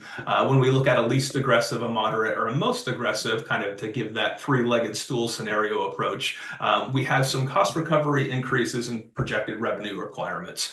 Just for our example here, that middle of the road, to kind of start the department back up into that 30% threshold, which I think is probably a good historical ceiling goal to look at. We would be looking to generate another $175,000 to $200,000 annually by the close of fiscal 28. And so that's not to say that we would need another $175,000 beginning in FY26, but if we wanted to set a target based on revenue generation, that's essentially where the department would have to start to prioritize some of its efforts to look to additional revenue generation, by way of fees and charges or other funding sources to start to generate, $175,000 to $200,000 in additional annual revenue by the close of fiscal 28. Not to say that that's going to be a strategic direction or a priority even, but just to give mayor, council, the community, interested parties that insight into what it would take essentially to move the needle on cost recovery and how that translates over into revenue generation in the aggregate. And next slide. And then finally, kind of coming back, I think it's important to note that the community engagement efforts through our lens of a cost recovery project are always a little unique. I am very happy to have worked with the city project team in how they demanded and encouraged some engagement out of this, because very often it's the exception rather than the rule, as I'm sure most folks are familiar with in the room. A financial type of analysis very rarely will include kind of community engagement that we would see in a master planning effort or a strategic planning effort or something of that nature.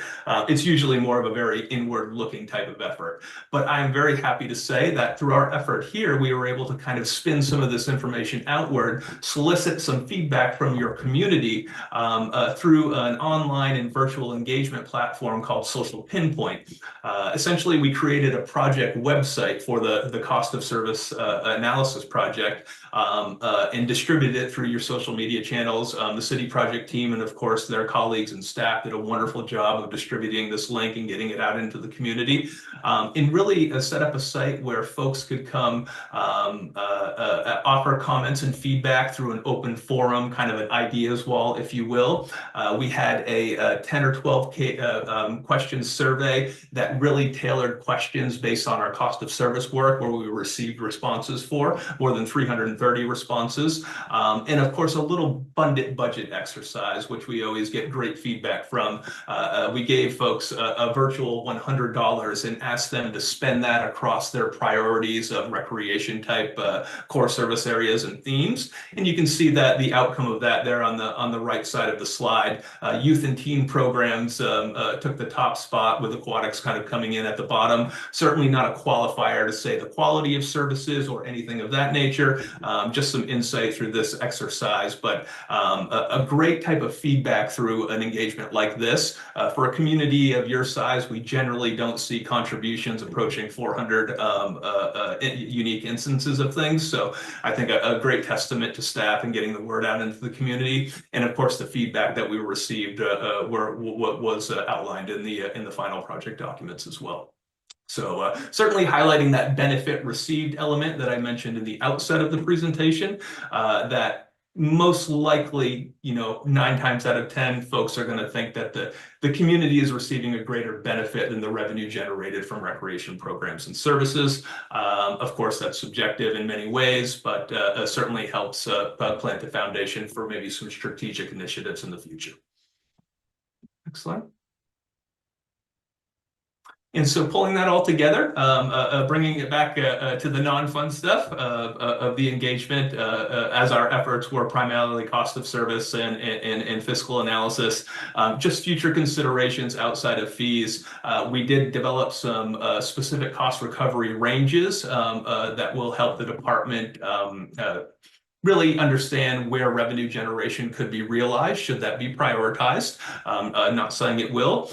Certainly some insight into fee schedule updates in that all-important annual review, allowing for smaller, more periodic adjustments if needed to avoid larger increases or impacts in the future. Of course, those 9 non-financial factors, the benefit provided, the benefit received by the community because of these services, often doesn't tie to the revenue generated. And then, of course, we always have to pay attention to service level demand in all of this. All of our assumptions are predicated on a certain demand level and where we see things going in the future. For whatever reason, if that demand is impacted by something what we saw in 2020 and 2021, of course, we have to come back to the table and revisit a couple of these projections. But nonetheless, I think giving the department and leadership a strong foundation to start to have some further discussions about priorities in the future.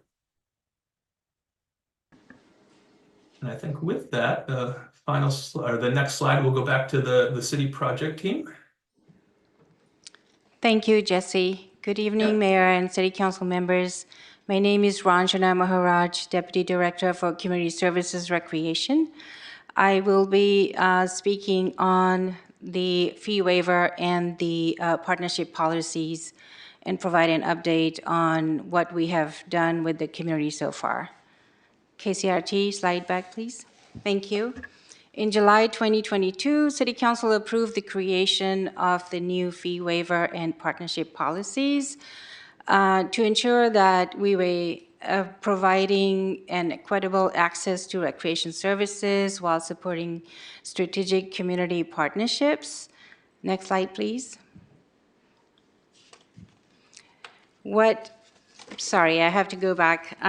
What we did in 2022, we were able to provide fee waivers for up to $10,199 for the period January 22 to June 2023.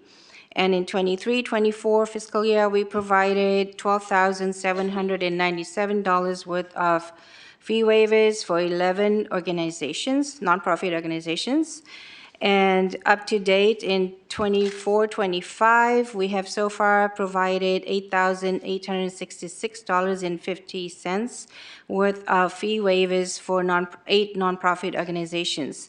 We are continually working with nonprofits to provide opportunities for them to request fee waivers, and we try to work with them as much as possible. Sometimes it's difficult for some of them to meet our criteria, but we still work with them and find a way to provide a fee waiver if they ask for it.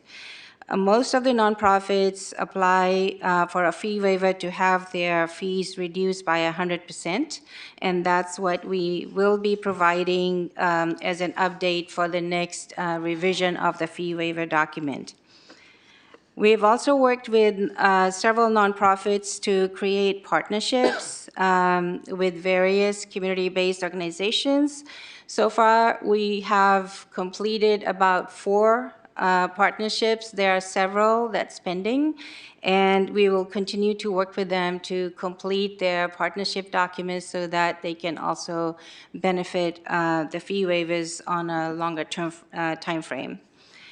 As we go along, we hear the feedback from the community-based nonprofits as far as how they feel about the application process, and we take that information and we continue to update our policies and implement changes so that it's more accessible to the nonprofit organizations. The information is available on our website, and what we are deciding to do is to make all the updates and changes and upload it on the city website by July 1st, 2025. So with that, we have come to you to get our direction on what our consideration would be. So we are recommending no changes to the current recreation fees. This is what we've worked with the consultant with, and this is also what we are asking for, that the fees remain the same for fiscal year 24-25, and no increase for the master fee schedule. And as recommended by the consultant group, we will continue to review the fees and recommend updates for City Council for consideration on an annual basis. And we will continue to implement the council-approved fee waiver and the partnership process. And if there are no increases to recreation fees, the impact to the general fund may increase. So those are the things that fall under no changes to the current fee schedule. The second consideration is to increase recreation fees by 3.6% based upon the ECI index. And this will allow us to adjust our fees to align with the master fee schedule, the city's master fee schedule for fiscal year 25-26. And this will also increase in revenue for $42,120 for 25-26 for the Recreation Division. And option number 3 is to increase recreation fees by an amount other than the ECI index of 3.6. which will also establish a level of cost recovery for the overall fees for community services recreation. Next slide, please. And with that, we circle back to the recommended action. We have done a presentation for the cost of service analysis and the fee study, and we are seeking your direction as far as how we should move forward with recreation fees. Thank you so much for the presentation, and we see that there's 3 options for us to consider. Are there any questions from the council members? Councilmember Bono? Thank you for the presentation. Before I start my questions, can I ask how much the study costs the city? The city paid $50,000 Thank for the you. study. So there was, in the bar charts, there was a sudden increase in the expenses. Can I ask why that happened from 23 to 24, I guess?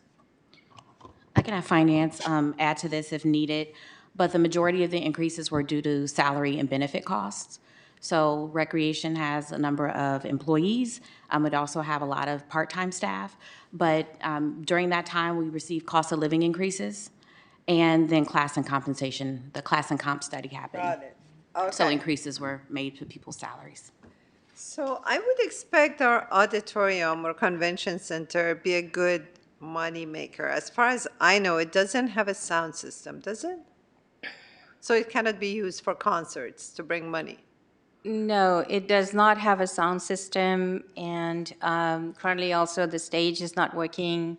So anybody who does a concert in the auditorium, they have to bring in their own equipment. That doesn't make sense, you know that. So we need, okay, would you have an estimate of how much it costs to bring a budget item for that? Does it have lighting? The lighting upgrades do need to occur. I know that Public Works did a study a while ago, I can't remember how many years back, and they had identified how much money it would take to upgrade the auditorium facility. And we know that if the facility does get upgraded to what other venues are like, then we can definitely make more money. Do we know how much more? Is there an estimate? And do we Daniel, need to? thank you, Daniel. He's coming out. But we also are doing we're also doing a facility needs assessment, right? Looking at our different assets to make sure we understand what the cost will be to improve not just facilities like the Richmond Auditorium, but other facilities as well. So I think that needs assessment, once done, will help us have a better sense in today's dollars of how much it will cost to upgrade that facility to where we really want it to be. Thank you. Do we have an order of magnitude in terms of the cost? Yes, good evening again, Mayor Martinez, City Council members. For the record, my name is Daniel Chaurria, Public Works Director. So specifically for the auditorium, there is a document, an assessment of the auditorium. I have to say maybe 4 or 5 years old. At that time, if I'm not mistaken, the rough order of magnitude was between $8 and $9 million. That with today's dollars could be, I don't know, 11, 12 million. I would have to say, I mean, I personally am a big fan of the building. I would love to have that building going or offering more than what it is. I'm pretty sure it's, I mean, I know it's a building that can generate a lot of revenue to the city, and a more financial study would have to be developed to see how we can recoup that money. But if the city council is interested in investing in the building, I would say let's brace ourselves for up to 50 million. So that like 8, 9 million is way more than sound and light, I assume. So is it the structural? There's many factors, yes. I don't have all of them top of my head. I mean, the document lists the structural improvements. I mean, the floor can tilt, right? So in that hydraulic system needs to be replaced.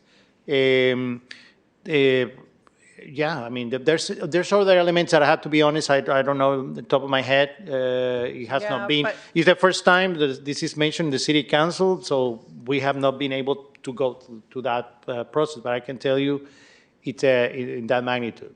So can we have the estimate sometime in the future presented in stages, like to just make it ready or available for concerts, then make the stage tiltable, a little fancier usage? So as we prepare the sound and lighting, maybe it can start generating revenue to pay for its other costs. Well, I understand, I mean, there are events in the auditorium currently. I don't, but I have to be honest, I would prefer the community services to If I provide. might, I have seen groups performing there, and like the Temptations performed there, and there's been other groups that have also performed there. But I do want to remind us that this is on fees, it's not on future capital improvements. So if we can stay focused on the fees. Yeah, but if we fix that, I mean, the But- issue of fees will also be resolved. But we're talking about Yes, fees, I the fee understand. schedule today. But it's important to have the perspective of where things are. Let me see if I have other questions. There was a slide with some dollar amounts, engagement summary, and dollar amounts. I didn't get what it was about. KCRT, if you could pull up that slide, it's slide 12.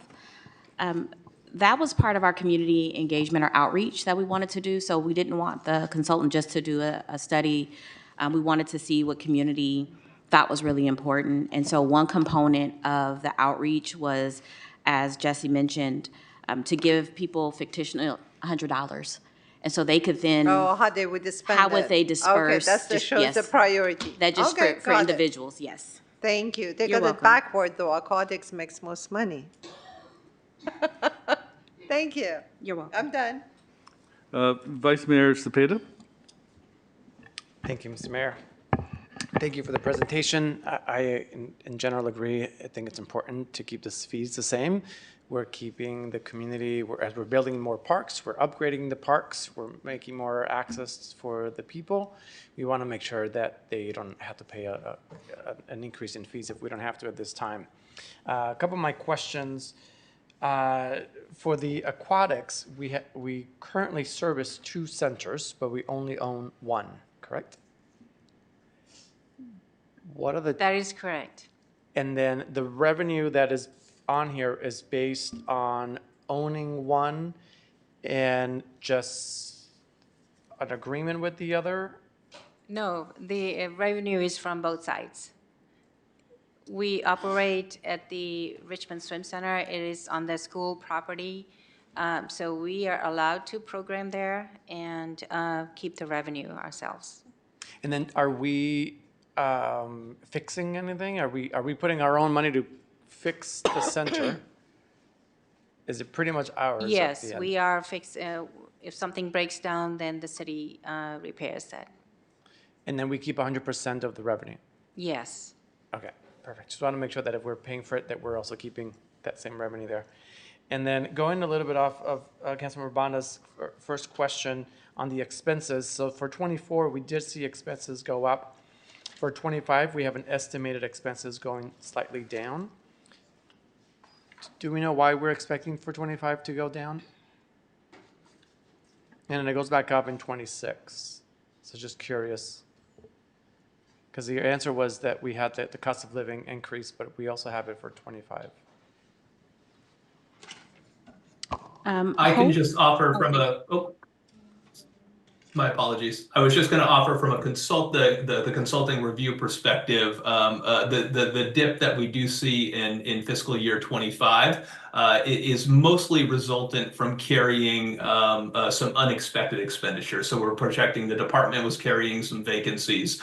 So actual expense incurred is projected to be slightly lower, giving that little dip there before expecting to be operating on all cylinders going back into fiscal 26. Didn't mean to interrupt. My apologies if the city team had more than that. Thank you, Jesse, for that. So you took out our vacancies? for 25, 26? Yeah, it's just looking at those projections of unexpected incurred expenditures creates that small decrease. Thank you. And do we have anything that talks about the individual parks or park expenses and parks revenue? So the revenue we collect for parks is included in our general service or in our revenue numbers. So we get to, even though we don't maintain the parks, our public works staff does that, we do collect the revenue if we rent out the parks. And we get to keep that within, it hits the recreation's revenue. But if you're asking, are you asking about the budget for park maintenance? I just want to be clear. I'm asking for, so in here, maybe in the future, if we can break it down, we've got the community centers, and then general recreation, it sounds like we have parks embedded into general recreation. What else is under the general recreation? Go ahead, Rajni.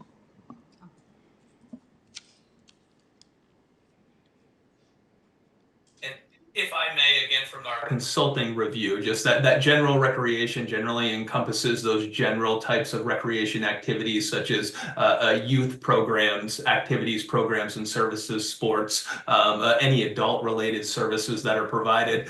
So it's not specific to an actual operation of a park location, if you will. And council member, just to reiterate, the expenses for maintenance of the facility as they exist over in the public works budget were not included in the total expenditure projections for the recreation department, since those expenditures are accounted for over in the public works environment.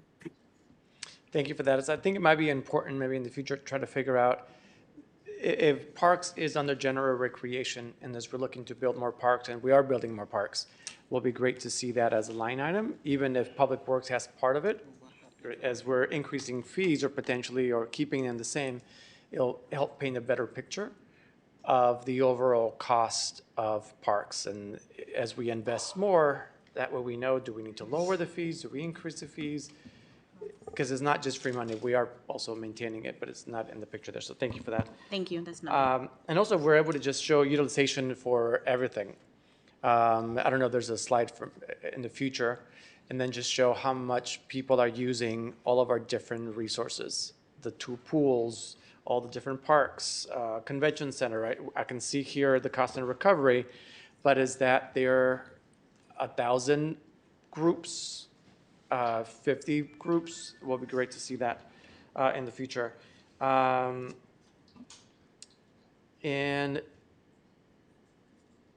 let's see here. And then our kind of with the fees as well, but are we also doing online registrations?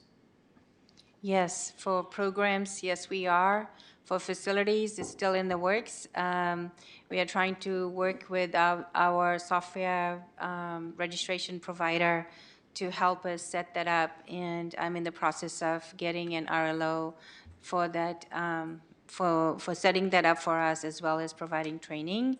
Currently, we have 3 new staff members in the registration office, and we need a little bit of time to get them up to speed. Perfect, thank you. I know you and I have spoken about it, so it's exciting that we're getting to there, because then more people will be able to book, and then if they're able to book, they'll know that there's a fee potentially involved with that park that they're trying to get, so thank you. And then lastly, if we're able to upload whatever new presentation that we just got onto the city agenda page, because right now they don't match. Yes, that's why we said it was a draft when we submitted it as part of the agenda packet, but we definitely, we added a few additional slides, but we can update that and swap it out. Perfect, thank you so much. No other questions. And Vice Mayor Cepeda, what we can also do is maybe part of a future budget item in one of the slides where the departments are presenting their information, we can add some additional metrics in there about usage for our community centers and parks. Thank you. Councilmember Brown? Thank you. Thank you so much for the presentation. I also agree at this time we should keep the fees the same. I just wanted to know, are there any grants or funding options to help cover that a little over $8 million that comes out of the general fund? Whenever we have an opportunity to find grants to help us do programming, we do that. One really great example is, I'm going to get the name wrong, the outdoor equity grant that we received. It allowed us to take a lot of teenage Richmond residents to various activities and things. So we were able to not use general fund dollars for that, but use grant dollars. So we are always looking for grant opportunities for programming. Okay. The majority of the grants come in around facilities or building parks. And so when we have those opportunities, we do that as well. Okay, thank you. And also the consultant suggested that we charge non-resident fees. And so I'm wondering if this can be included sooner rather than later. And if so, will it impact participation? No, it does not. We used to have resident, non-resident fees, and our fee schedule was very complex. There were so many little pieces that added to the main fee. So we decided to simplify it based upon approval from a previous city manager. And so we did away with the non-resident fees, and we made it all one fee for everybody. So we can easily put it back into a system to have a resident, non-resident fees. Okay, so since there was, I mean, if it was pretty chaotic, that would be crazy. But is there a way to now, like, since we have like improved systems where we can actually simplify the resident, non-resident, or will it still be a daunting task? I think we'll have to test it out again to see how we can simplify and bundle fees for residents and non-residents. Now, registration for program fees is easily done. When it comes to facilities, then there are so many, the fees are all line items, like, you know, for example, for the auditorium, we may have a basic fee for a number of people that's attending a function. Then you tag on the tables, the chairs, the microphones, and any other equipment and kitchen, additional rooms, they cost different fees. So that's where the problem was occurring, and it was hard for staff to keep up with that fee. So we bundled it, but I'm sure we can bundle non-resident fees as well. Okay, yeah, I see it happening across many other cities, and also if it happens that we keep the fees the same, how soon are we looking to implement some of the suggestions made by the consultant? As soon as possible. I can't give you a timeline, but I'm just saying, do we have like a projected like fiscal year where we will start like bringing in, you know, seamlessly bringing in some of the suggestions from the consultant? So we are just finalizing this report. Okay. It's pretty hot off the press. And so we need time as well to really digest it. We wanted to hear back from City Council. So within this next fiscal year, starting now, but going into next fiscal year, we want to take some time and really look at the recommendations that were included in this report to see how we can implement them and what timeline. So if you could give us some time to just figure that out, we definitely take this really seriously. Yeah. So within the fiscal year, pressures. Yeah, within the next fiscal year, we'll be really looking at that and determining which recommendations we can do in the short term, midterm, long term. If there is cost associated with those, we need to bring those back to City Council. So we're excited to look into this. And one thing about the non-resident fees, Antonio, as part of the master fee schedule, we just have to make that change in the master fee schedule. Is that correct? Correct. Okay. So if that is a recommendation of the council where you do want to add the non-resident fees in the upcoming fiscal year, it would have to be a motion. Right, or we can bring it as a separate item also. Okay. I would recommend, because the master fee schedule is next, that we can bring that back as a separate item to the council for consideration at a later time.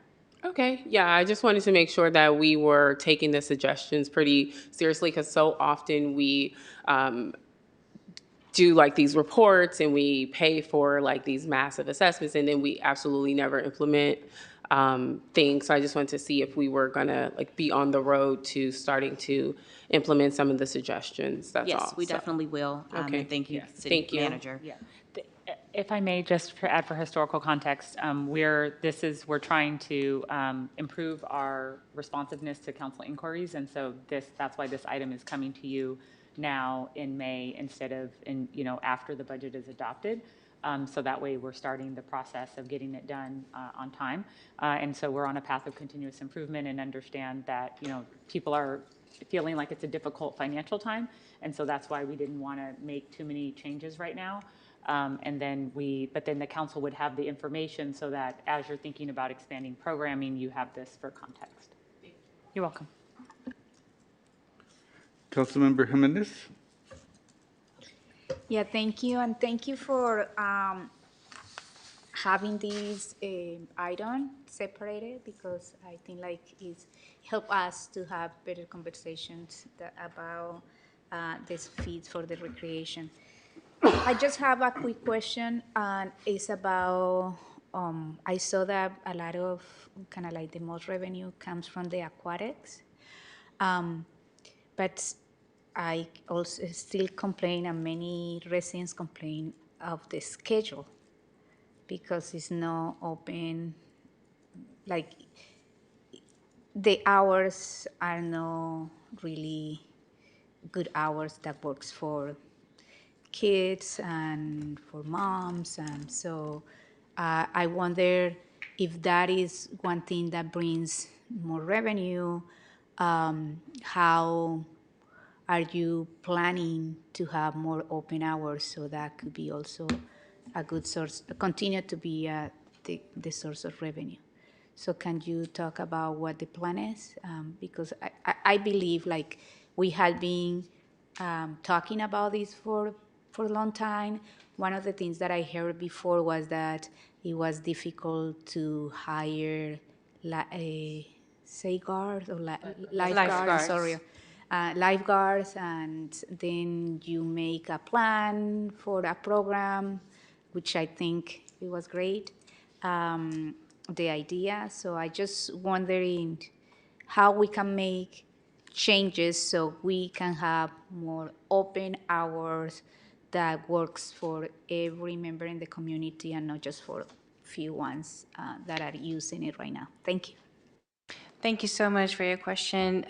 We just hired a recreation supervisor and an aquatic specialist, and we just found that there are quite a few lifeguards that have applied, and they're going through training. We still would continue hiring additional lifeguards. That's what determines which programs we are able to offer at which times of the day. A lot of our lifeguards are high school students and some college students.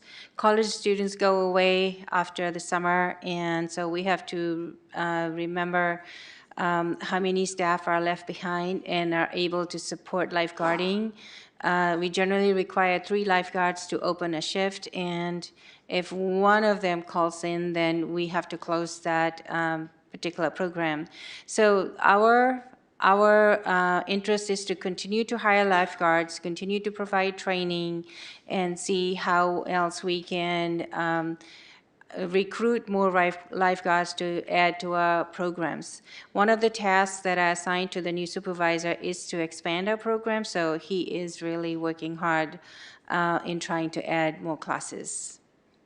Yeah, can we come back? I don't know, like, I just want to make sure that this happen, because we have been talking about that for years, and it will be good to have come back with a plan and with a time where it's going to be implemented, so we can start telling our community this is going to change and these are the hours that are going to be there. Like, yeah, because I just saw the new schedule, and it really needs to be kind of like more time open, at least for like, at least just going for teenagers and school kids to be able to just go and swim.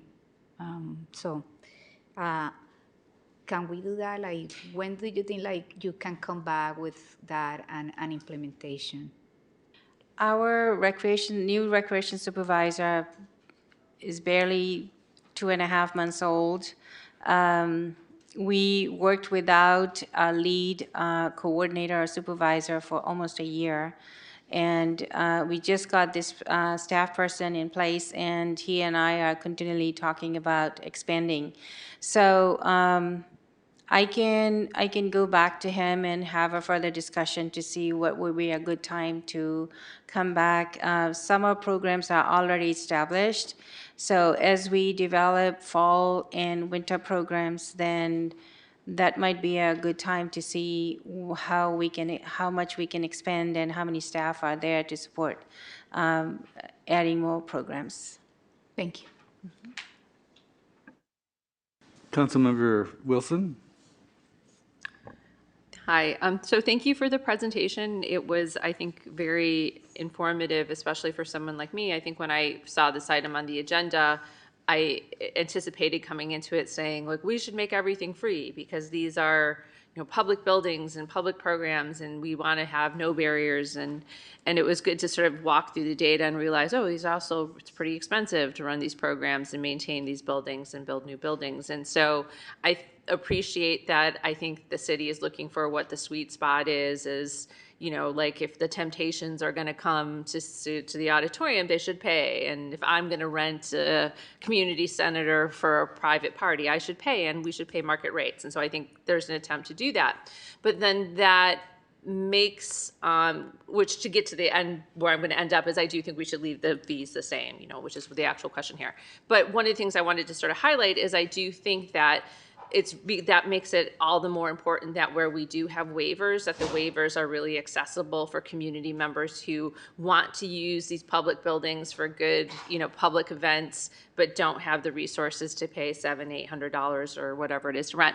And so I'm just going to give 3 suggestions, and you don't have to, I'm not expecting answers tonight, but these are things that I encountered when working with a resident of Crescent Park who was working on renting the Booker T. Anderson Community Center for what actually turned out to be a very well-attended and great event for kids from Crescent Park. One thing I want to flag is that having the requirement that it be a incorporated nonprofit in order to access a fee waiver is a barrier. I think I understand why that was probably used, is that you don't want just, an individual person who wants to have a private party to show up and get a fee waiver. But I do think that there are more sort of informal groups of people who have not incorporated as nonprofits who are actually thinking very intelligently about how to involve kids, especially, but other community members. And so in order to come up with some kind of criteria that, like, if you make it a public event and you advertise it in a certain way and you show certain history, that you don't also have to show your nonprofit status. So a suggestion. The other 2 things that were sort of daunting for this community member to use the BTA space was the requirement to secure and pay for insurance, and the need to get a license in order to, like, even serve pizzas, at an event. And so again, you don't have to explain to me all the reasons why that's there, but if there's some way that the city could somehow incorporate the cost of things like insurance into the use of the building, rather than having, like, even when I rented the building, and I'm pretty great at filling out paperwork, but I remember thinking, oh my God, when I had to go online and, like, type in all this stuff to get my own insurance policy for, basically serving pancakes for an hour, So at any rate, those are my suggestions, is to not tie the fee waiver to having nonprofit status, and to look at a way to not require individual users to get insurance and food licenses. So that's it. Thank you. Thank you. Do we have public speakers? Oh, yes. I'm sorry. Councilmember Robinson. Sorry, really quickly. I'm going to be quick. I'm also in support of moving forward today with the first option. But I also just wanted to ask the question, again, considering the 2 areas where we have the most fee recovery, I wondered, when it comes to the auditorium, do we have a business plan in place for the auditorium? We don't have a business plan. Something we've been talking about, thinking about, needing to do, but we do not have a strategic plan around the auditorium. We're doing, staff is doing its best to get the word out about the auditorium. Many weekends the auditorium is booked, but we definitely could be doing better. Yeah, thank you.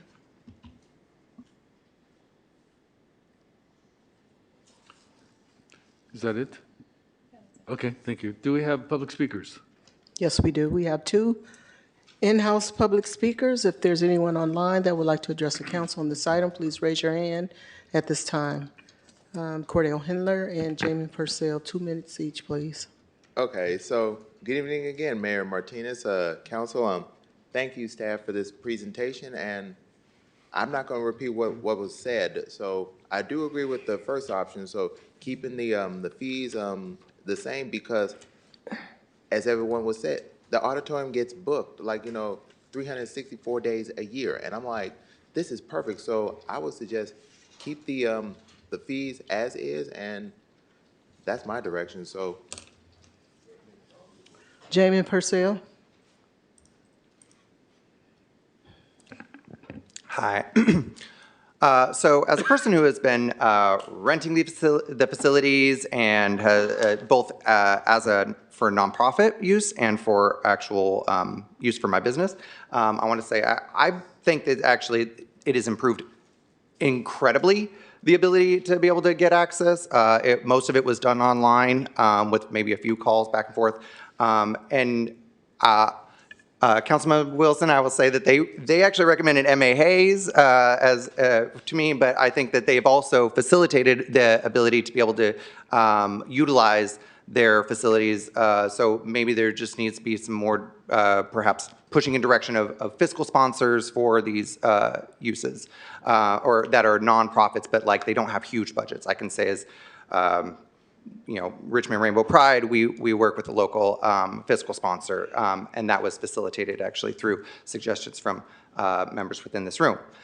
That said, I will say that, I really love the aquatic centers that we have. I love particularly the one at Kennedy. And I will say that, the sad part is why we have not as much access is a racial and an equity issue. It is about people who did not learn how to swim when they grew up. And this is something that we just need to correct. And we recognized it as something that was a public safety issue when we were looking at the Reimagine Public Safety Task Force, as we have all this shoreline and we have residents that don't know how to swim. So, I don't know how that can perhaps be resolved, but I will say that that's something that I think we should keep our eye on, is when of why we need to open up these facilities, these aquatic centers, is to make sure that young people know how to swim, because it's a vital skill. Because it's lovely when you know how to do it, but it's awful if you don't know and you need to.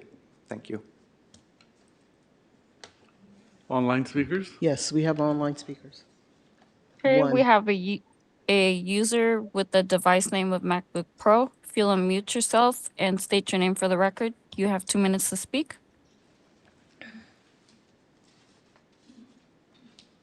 Good evening, Mayor and City Council. My name is Ardo Rentila. I'm calling from the Fairmead Hilltop Neighborhood Council. I just wanted to remind the city, since we're talking about parks, that we had two in my neighborhood. When I held the city accountable for cutting down the trees, which were extremely deadly, the city ended up giving the lease back to the school district. The property was actually owned by the school district. Our park on Groom Drive, which is next to a school, is actually owned by the school district and not by the city. And I've heard people make plans for dog park, soccer field on property that's not even owned by the city. So I asked that we get current on the payments. We're behind. I think the last payment was made in 2021 to the school district on the park in Groom. I asked that we get current on that and look into other properties that are next to schools, which could possibly and potentially be owned by the school district and not by the city. Thank you for your time. Thank you. And that was the last speaker. Thank you. So we have recommendations 1, 2, and 3. It seems that there's a preference for option number 1. Yeah, I make a motion that we recommend to go with recommendation 1 at this time. Second it. Okay. So we have a motion second. Roll call? Councilmember Brown, Yes. Councilmember Bonner, Yes. Councilmember Jimenez, Yes. Councilmember Wilson, Yes. Councilmember Robinson, Yes. Vice Mayor Cepeda, Yes. and Mayor Martinez. Yes. The vote is unanimous. Thank you so much.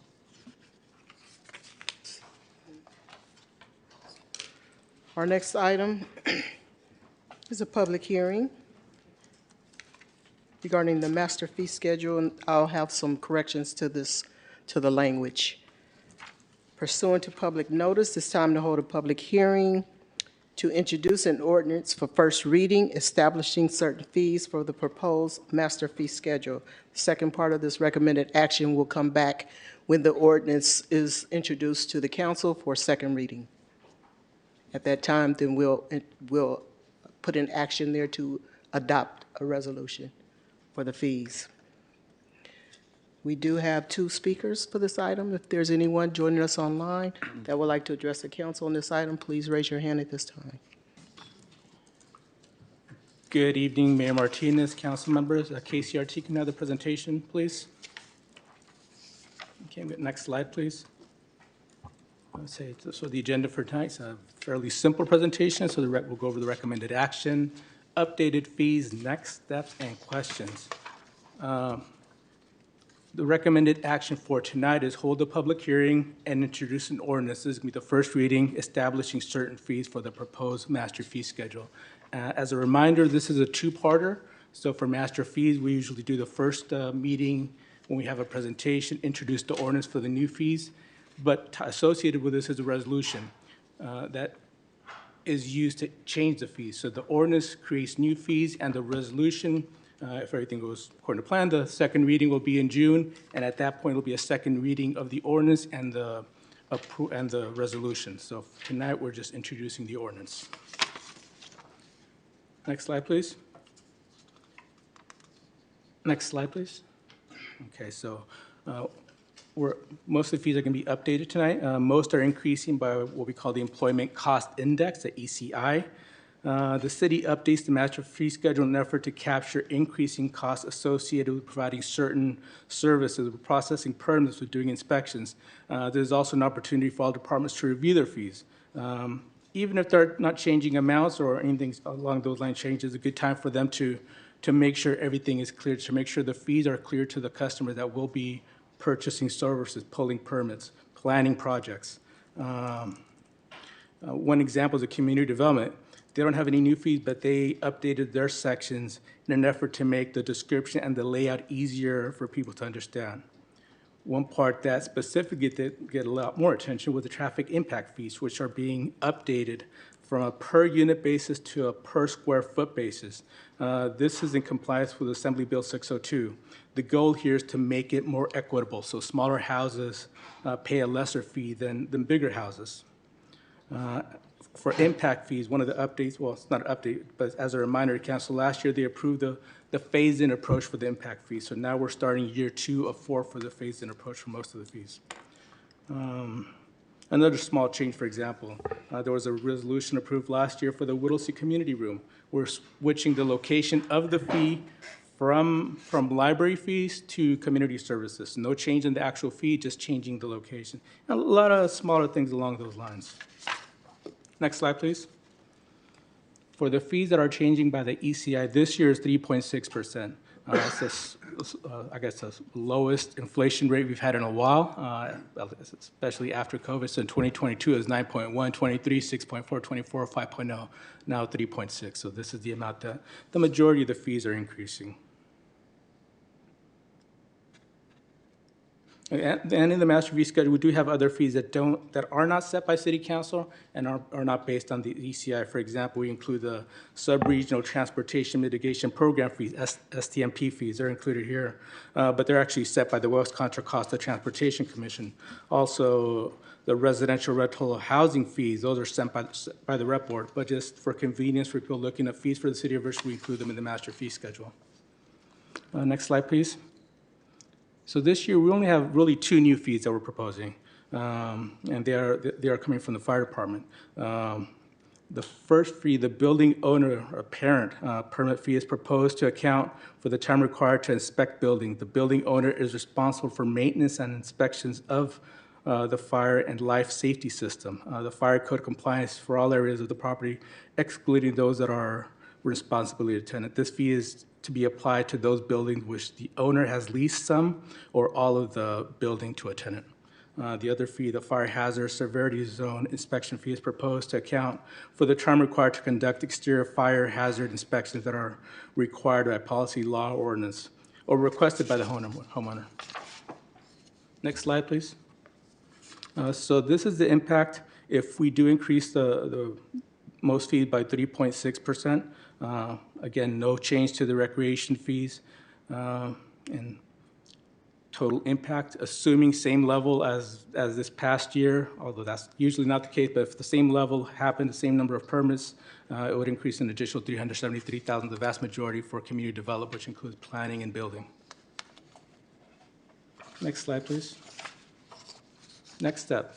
So as mentioned previously, this is the first reading. The second reading of the ordinance would be on June 3rd. That would be also the introduction of the resolution setting the fees. So again, the ordinance for the new fees, the resolution June 3rd for changing the fees. We're also working on updating the traffic impact fee study. Public Works is working on the completion of a long-range transportation study by the end of fiscal year 25-26, which is needed before the consultant can look at can start working on the actual traffic impact fees. So once the study is done, the consultant can start working on the impact fee study and hopefully bring it back towards the end of next year. Also, Public Works is working on a storm drainage rate adjustment, which is to be done by early 2026 and taking the voters in fall of 2026. Next slide, please. Again, the recommended action for tonight is hold a public hearing, which we just had, and introduce an ordinance, first reading, establishing certain fees for the proposed master fee schedule. And next slide, please. And with that, any questions, please?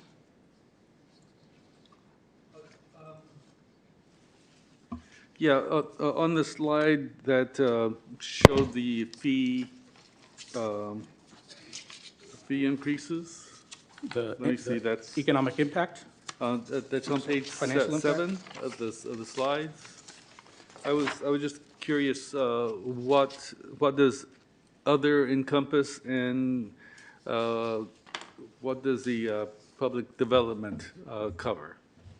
So the other can be anything from city clerk collecting certain fees, library collecting certain fees, all the other small departments that add up to that. Basically, any other department that's not included here. Okay, and community development? Community development is building and planning primarily. There are a couple of other divisions within it, but primarily those two are the main ones. Okay, thank you. And within that are the impact fees overall. Mm-hmm. Anyone else have questions? Councilmember Robinson? Is there a reason why Public Works was on twice? Oh, that's a typo for me. I'm sorry. It's a different department. Yeah, so it's listed, Public Works is listed as 2,697, and it's listed at 34,000. That was my error. Okay, it was Public Works something else, the first? It's going to be a different department. I don't have the spreadsheet that I used to correct that here with me. I'm sorry. Okay. I can update the presentation and send it out and publish it. It's a small number, I just was curious. Thanks, that's all. Do we have public speakers? We have two public speakers, Cordell Hindler and Jamin Purcell. If there's anyone online that would like to address the council, please raise your hand at this time. So, good evening again, Mayor Martinez, council. Thank you, Antonio, for this presentation. So, I just looked at the presentation and I don't have no problem with it. So, I'll just save my comments for the June 2nd meeting. That's it. That was our last speaker. No. Okay. Are there any other comments? If not, I need a motion. I move the item. I'll second. Councilmember Brown? Yes. Councilmember Bonner? Yes. Councilmember Jimenez? Yes. Councilmember Wilson, Yes. Councilmember Robinson, Yes. Vice Mayor Cepeda, Yes. and Mayor Martinez. Yes. The vote is unanimous. You didn't have that many questions, Antonio. Our next item is item R1. Excuse me. Hold on one second. And R1 is to direct city staff to hire an independent third-party legal expert to, one, investigate the allegations and ethical concerns raised by Jerry Threets, former confidential investigative and appeals officer of the CPRC, in his resignation letter dated September 10th of 2024, and two, to determine whether the CPRC has engaged in conduct that reflects bias or a failure to meet its semi-judicial obligations, particularly as they pertain to due process protections and adherence to objective investigative standards. Until the findings of the third-party legal experts are finalized and submitted to the City Council, the CPRC may continue its work, but shall be advised to refrain from adjudicating any cases involving police officers. In addition, the CPRC, as an advisory commission, shall not bring forward any recommendations, findings, or policy proposals to the City Council during this period. And we do have speakers. How many? Good. We have several speakers Yes, in-house and yes. speakers online. Okay, thank you. So before I start talking about this, I wonder if council members Jimenez and Wilson would like to recuse themselves based on common law conflicts of interest and bias, which refer to principles of developed through court decisions that aim to ensure fairness, impartiality, and integrity in decision-making, especially in public office, administrative proceeding, and judicial sittings. So basically what common law bias says is appearance bias, where the circumstances would lead a reasonable person to suspect that the decision maker might not be impartial, even without evidence of actual bias. And since the council members are held up to higher level of standards, I would like to request my colleagues to recuse themselves from this item. I will follow what the city attorney has to say about it. And he already emailed and said that there is no conflict of interest, but I would like him to answer your question. I had a conversation with the city attorney. He repeated the same thing. And he added that the city attorney should follow the majority of the city council. So let's put it on vote to see if, or. Can I ask for the record if the city attorney can repeat what you shared on email? One of the allegations is that a council member is married to one of the commissioners that is involved in this matter. The city has a specific rule that obtains that involves nepotism. That rule was created and provided that the commissioner can continue to serve out their term, and the council member is able to participate in matters. With regards to Councilmember Jimenez, she is the appointed council liaison to this particular commission. The council liaison, as the rules provide, the council created this system so that a member of the council could monitor the particular commission and be able to give the council information as to what has been going on with regards to that commission. To then say that the council member is biased because they support the recommendations that are made would obviate the council liaison system.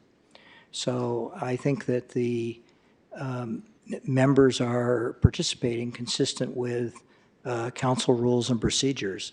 None of these matters involve an economic conflict of interest, so the financial conflict of interest doesn't apply.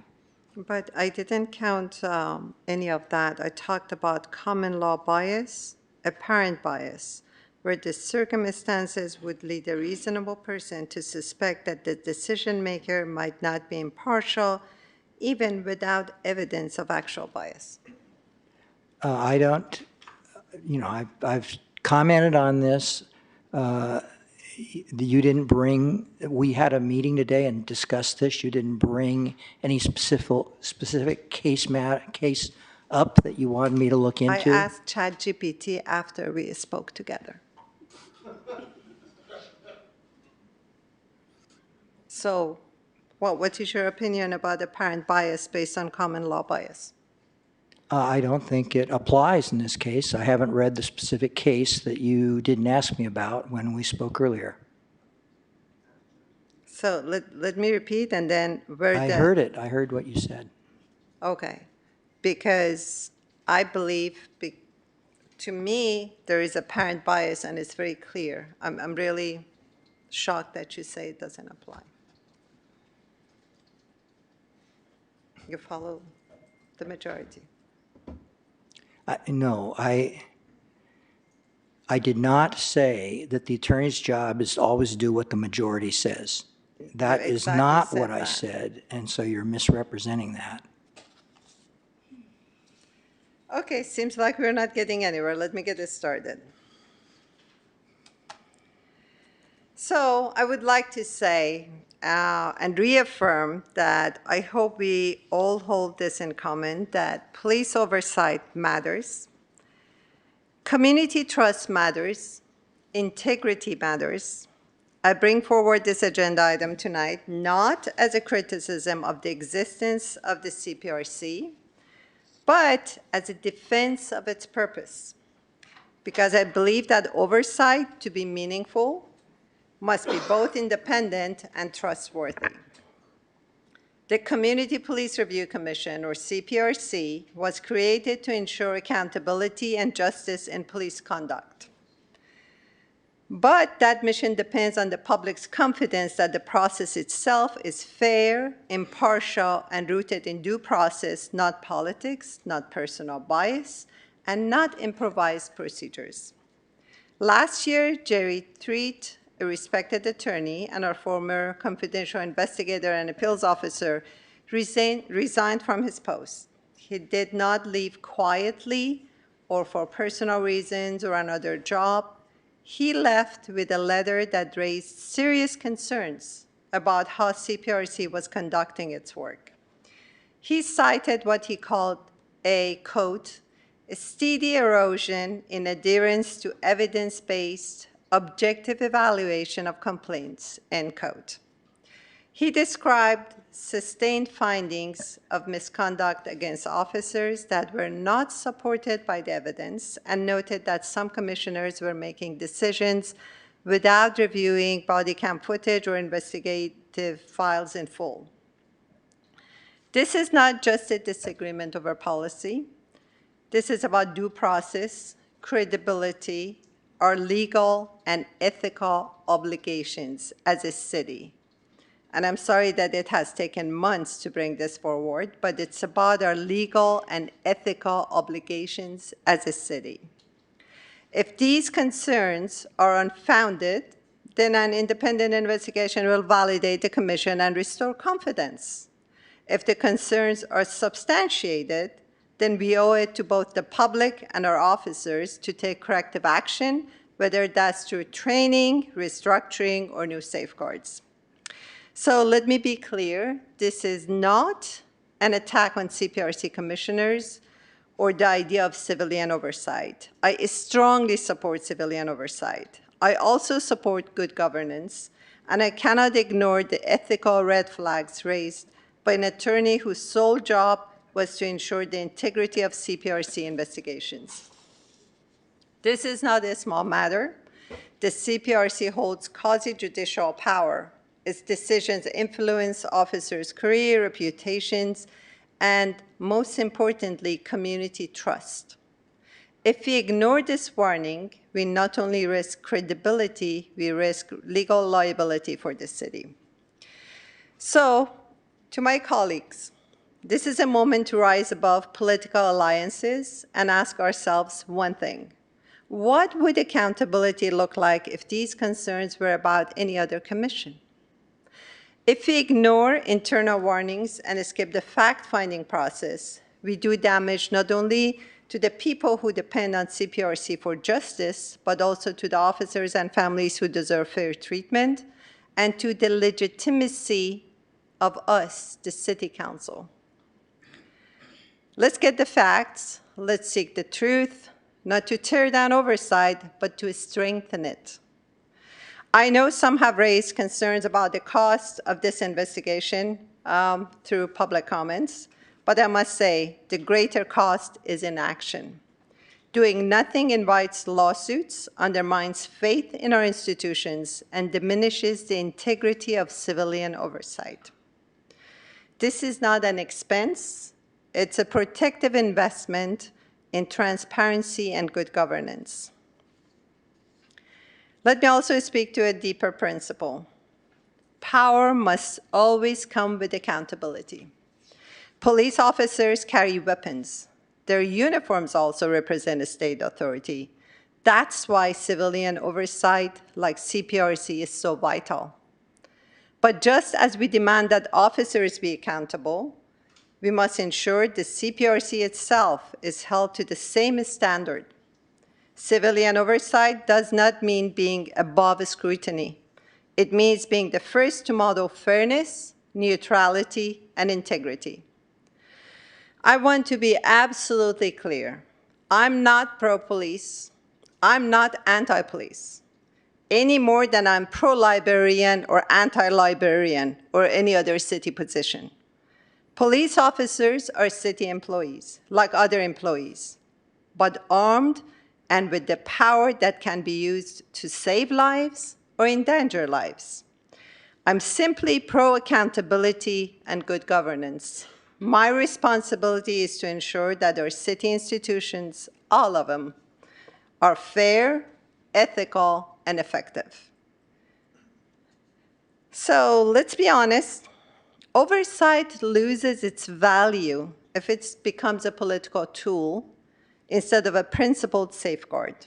We owe it to the people of Richmond and to every family who has been affected by violence or injustice to make sure oversight is ethical, lawful, and worthy of their trust.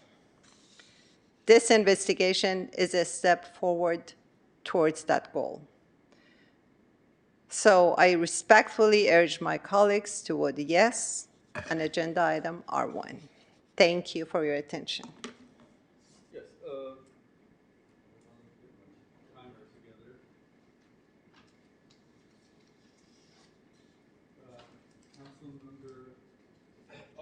I'm sorry, Councilmember Jimenez. Thank you so much. And I think like as the liaison of the Community Police Review Commission, I will want to say some words here. I just wanted to say thank you to the commissioners who are working really hard to make the commission a good commission. For many months, they had been working hard to do some research around how they can advise us as City Council to strengthen the Community Police Review Commission. And these recommendations are coming pretty soon. And I think it's and they are, I believe, 13 recommendations that they have been working really hard. Some of these recommendations actually came about as a response to Mr. Tritt's letter to address some of the lack of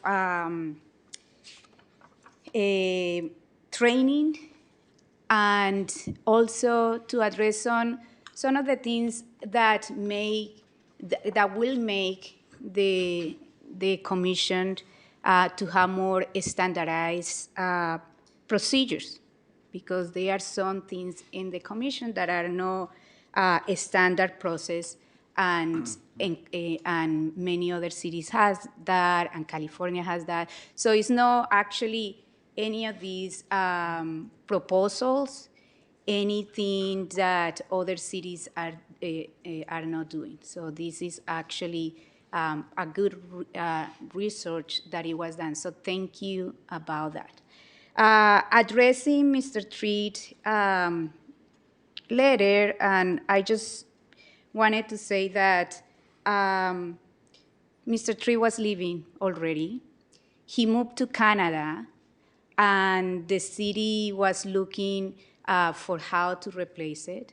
A lot of the commissioners were okay with him being outside of the country and doing this investigation, because they were afraid that if he was leaving, then the commission will be without any investigator. That happened before. Before the commission didn't have investigator for 2 years. But what happened was that Mr. Tree also got another job, and he publicly said that he was going to he was not going to have enough time for the commission. So that was, and then yes, he made some comments. Some of the comments were the commissioners needs more training, and this is what some of the recommendations are addressing this. So when Council Member Bana said that it's no politics, I don't think that is that completely true. Mr. Treat had this letter last year. She, as Council Member Sue Wilson, in her newsletter said she had 22 city councils to bring this item here. But she is doing it right now at the time where these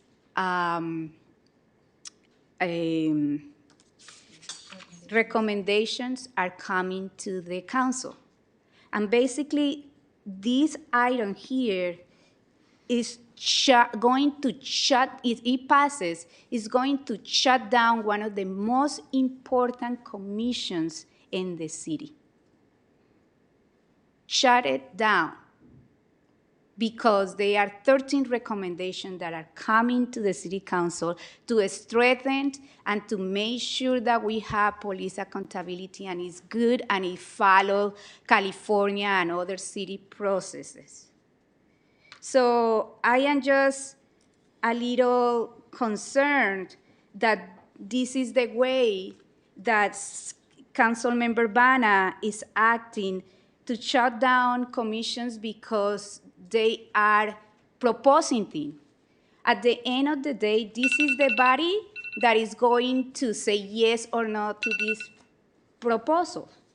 They don't have that much power as it says. We are going to decide if this proposal passes. So I just finished there, and thank you. Okay, thank you. Do we have public speakers? Can I respond? No. We have 19 speakers. No, this is not a debate. In person. This is a. Do I get a chance to talk later or no? We have 19 speakers in person. Okay. And then we have, if there's anyone online that would like to address the council, please raise your hand at this time. I'm sorry, The do I first get a 10 chance to talk speakers are Cordell Hindler, process. Dan sorry? Lawson, Don You know the Gosney, process. Elsa Stevens, No, I'm Oscar asking. Garcia, You don't know Mark the process? Wasberg, Jamie Answer is yes Purcell, or no. Ben Terrio, Harry Weiner, and Ann Norton. Please come forward. 5 minutes. Cordell Hindler. That's me. Thank you. So, good evening, Mayor Martinez, Council. First, thank you, Councilmember Bonner, for bringing this item forward. So, I don't want to repeat what's said. So the idea of having, I mean, I've attended the CPRC meetings for a long time, and all these recommendations that are coming forward, it's like, it's critical. So I'll just stop right there and leave it at that. Dan Lawson.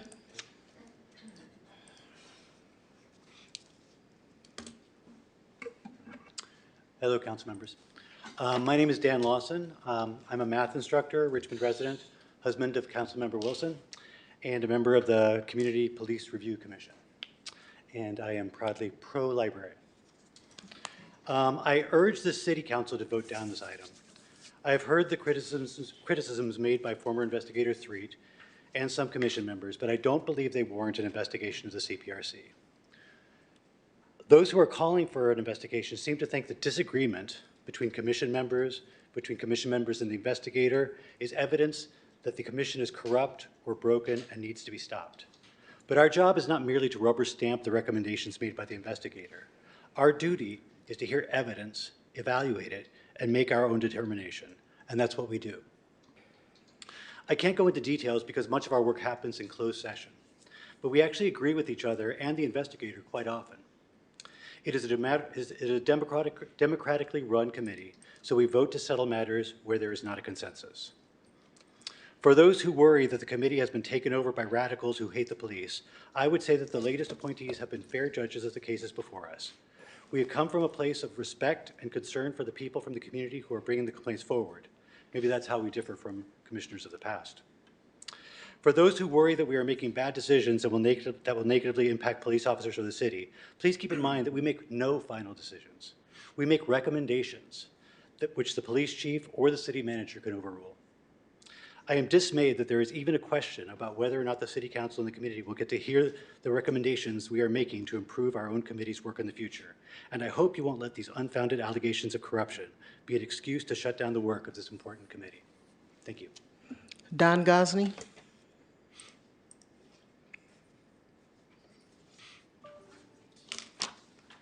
Good evening.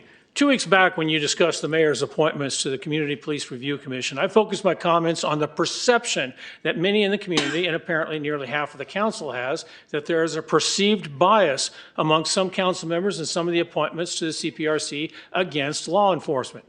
When we have presentations praising actions by our very own police officers, as we had about a month back, we had some council members who couldn't even look at the police being honored and seemed to have trouble reading the proclamation honoring them. When we have discussions about the tools our police officers use to protect the community and themselves, we have council members and their acolytes in the community weighing in, almost demanding that the officers of the law be stripped of any and all of the tools needed to combat the evildoers and whack jobs they frequently encounter. And even a few years ago, when we had the Defund the Police Task Force, some members of the council and the people they appointed to serve on the task force would often become hostile to anyone that did not embrace their attitudes against officers of the law. As I spoke about 2 weeks ago, when it goes unchecked, perception often becomes reality in the minds of the public. Have we ever really heard anyone from the public speak out supporting unchecked violence by the police officers used? Has anyone stood up to support ignoring laws, rules, and ethics meant to protect the public? No, didn't happen. After that very hostile discussion 2 weeks ago, the discussion only amped up the perception that there is an unchecked bias on the council with the CPRC and the supporters of these people. The council can ignore the perception and allow this problem to fester, or they can approve this item and bring in an unbiased third party to take a good hard look at the perceived biases and recommend appropriate actions. So we have an unbiased third party, qualified third party, providing us with commentary. Keep in mind, no one is saying that the laws have been broken. What they're questioning are the ethics surrounding the oversight of the Richmond Police Department.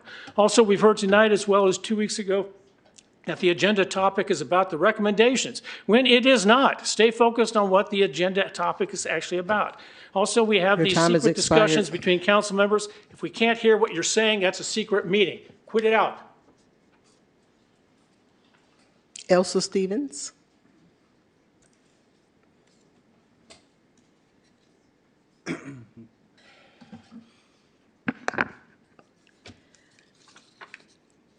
Where am I? I have a problem with refrain from adjudicating any cases involving police officers. In addition, the CPRC, as an advisory commission, shall not bring forward any recommendations, findings, or policy proposals to the City Council. That's their job. No one is a bigger fan of police, of law enforcement, than I am. My wish for Richmond is that we have the best trained, best paid, best community-supported police force. But that is not possible without oversight, without vigorous, effective community oversight. Trump tried to win 2020 election by getting Ukraine to investigate Biden. I'm asking this council to pull a Zelensky. Our next speaker is Oscar Garcia, followed by Mark Wasberg.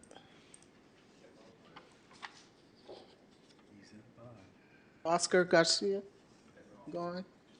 Mark Wasberg.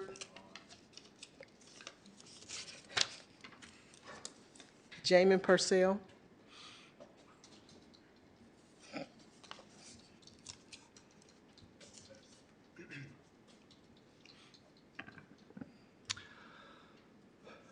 Good evening. So I want to raise a strong opposition to this item, an item that, under the guise of accountability, is a transparent attempt to sideline the Community Police Review Commission and bury its forthcoming recommendations. This item was framed as a response to a resignation letter submitted over 8 months ago by a former staffer. But let's be clear, the letter dated back in September of 2024 has been public and known for the council for months. And since then, the CPRC has held over 20 meetings responding to his concerns, and importantly, has integrated some of those recommendations, like additional commissioner training, into those recommendations. That's literally, like, they're listening to him. So let's get even further. His resignation letter, what concerning, contains no formal findings. It's his personal opinion. He never claimed legal or procedural violations requiring outside investigation. He also praised aspects of the CPRC's evolving work, like increasing its community engagement and growing complaint volume. And these are all signs of a commission that's doing its job. And that's what we want, not to hamstring them. Now, let's also remember that this is an advisory body. The city's attorney exists to advise if anything has gone legally astray. And if there's genuine legal or ethical violations, that office, not a political maneuver, should be taken as the lead. To shut down the CPRC from bringing forward any recommendations or findings during an investigation with no timeline and defined scope is not democratic. It's like what we see at the national level. It is a cynical, abusive process meant to defang a community oversight. This is not how transparent government operates. Please vote no on this political stunt and let them do their job. Your time has expired. Our next speaker is Ben Terrio, followed by Harry Weiner. Please come forward.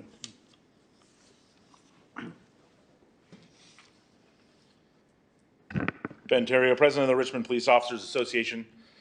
I stand here tonight to not oppose oversight, but again, to advocate for its integrity. Oversight must be fair, impartial, grounded in facts. And following the resignation of Jerry Threet, the former investigator for the Community Police Review Commission, again, appointed by the council, by this body, not just a staffer. I initially called for an independent investigation into the commission's practices after his resignation letter highlighted serious concerns, including bias, disregard for evidence, and lack of due process within the CPRC. That makes him a whistleblower. He's blowing the whistle on practices and issues at hand. It doesn't matter if he's moving to Canada next week. It doesn't matter if he's taking another job. That puts the city, this entity, on the mark for having to do something about that. You can't just put your head into the sand and be like, it was 8 months ago and a few meetings ago, so it's all good. It doesn't work like that. It doesn't work like that for us when police officers get investigated. This isn't about dismantling oversight. It's about ensuring that it functions as intended. An independent investigation will provide transparency, restore the public's trust in the CPRC's ability to fairly and objectively review police conduct, which is important. It's important for the public. It's important for the employees, the police officers who work here. It's not just a recommendation. It affects people's careers. It affects their livelihood. It goes beyond that. And so, again, for folks to just put their head in the sand and pretend like it's all good, it's not. That man blew the whistle, and whether it was, again, 8 months ago, whatever, it doesn't matter. It needs to be addressed. It needs to have a look into, and if there's nothing there, no big deal. Happens to cops all the time. That's fine. We accept that. We live that. We know that's the high standard. This body should have that as well. Thank you. Harry Weiner. Is he here?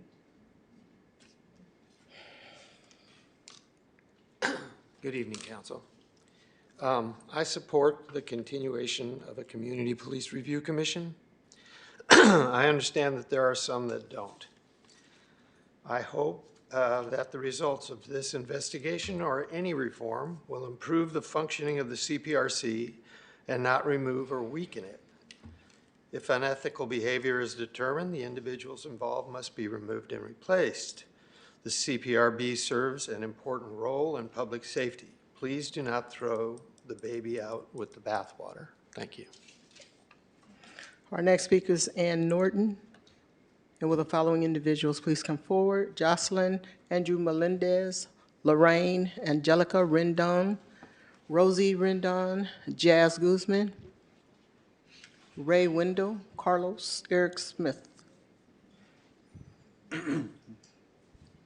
Good evening. My name is Ann Norton, and I'm a resident of Richmond and a lifelong Bay Area resident.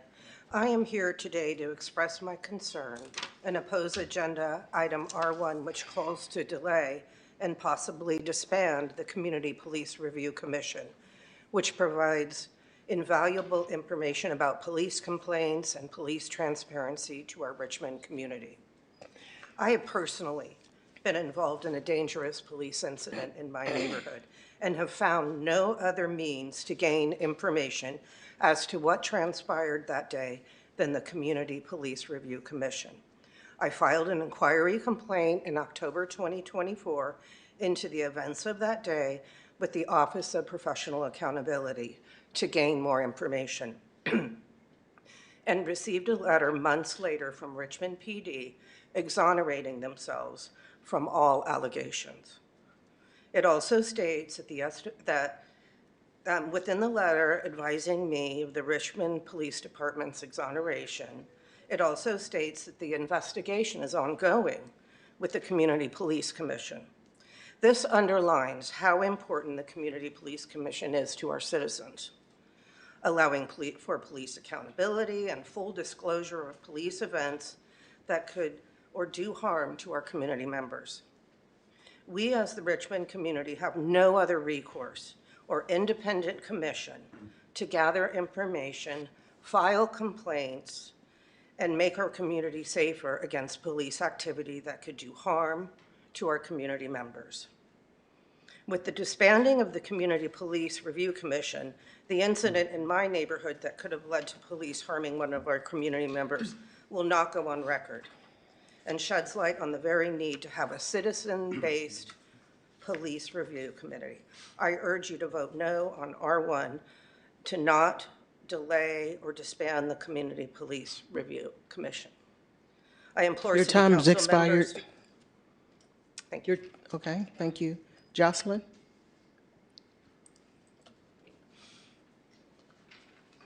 Hello, good evening. I'm here asking you all to oppose this agenda item that would impede the CPRC's work. As was just bravely shared by one of our peers and community members, the CPRC is important for police accountability, and putting it on pause would really remove this line of transparency and accountability for the community. And I'm really asking the city council members to ponder on the why now of this agenda item. The investigative officer resigned more than 8 months ago, if the accusations that were made on the letter, which were based on differences of opinion and not facts, really did pose as grave concerns, as we're highlighting, that people are highlighting today. Why weren't these brought up 8, 7, 6 months ago? I think there was a mention of there's been 22 city council meetings since then. Why now? It sounds like the timing of this agenda item seems more like an effort to undermine the CPRC's proposed reforms rather than to actually address the concerns in the letter.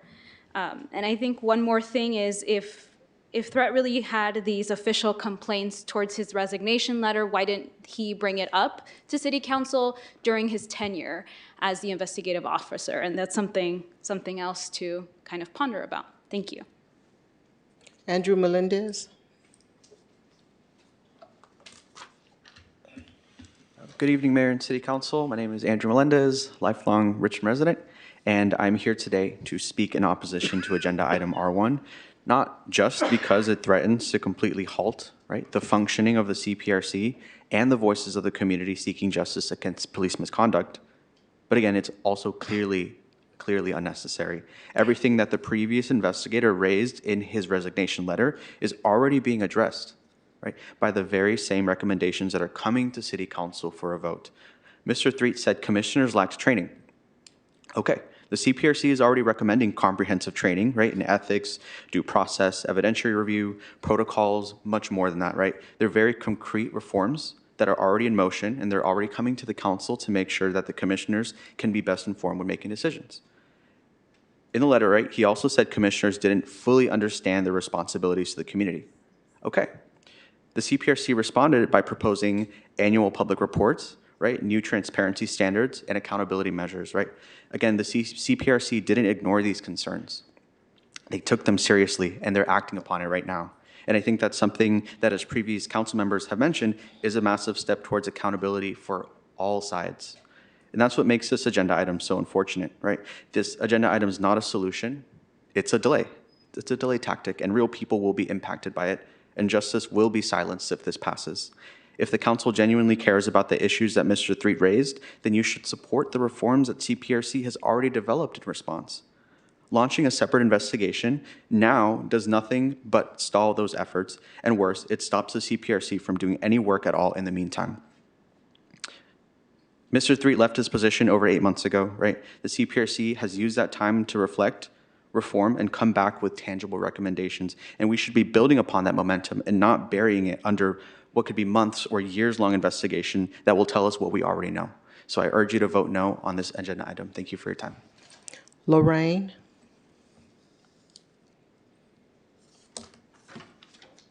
Good evening, City Council members and Mayor Eduardo Martinez. Thank you for listening to me today. Most importantly, no one is above the law. The Community Police Review Commission is critical and must continue to run as is. It must be allowed to review complaints from the community and make recommendations or proposals to City Council. I am a Richmond resident, and I'm so grateful for the CPRC. I spent time speaking at their meeting to advocate for some of the recommendations and was thrilled that they listened and submitted those recommendations to City Council. I can't believe I'm here now urging all of you all to keep the current responsibilities of the CPRC in place. We need an independent commission who will listen to community members who do not answer to the police. As a Richmond resident, I would hope that I can go to a body who I trust to take care of my concerns. Again, no one is above the law. And without an independent CPRC who have the trust already of Richmond residents and who are doing their job, we risk our voices being dismissed and ignored. Please vote no on R1. Angelica Rendon.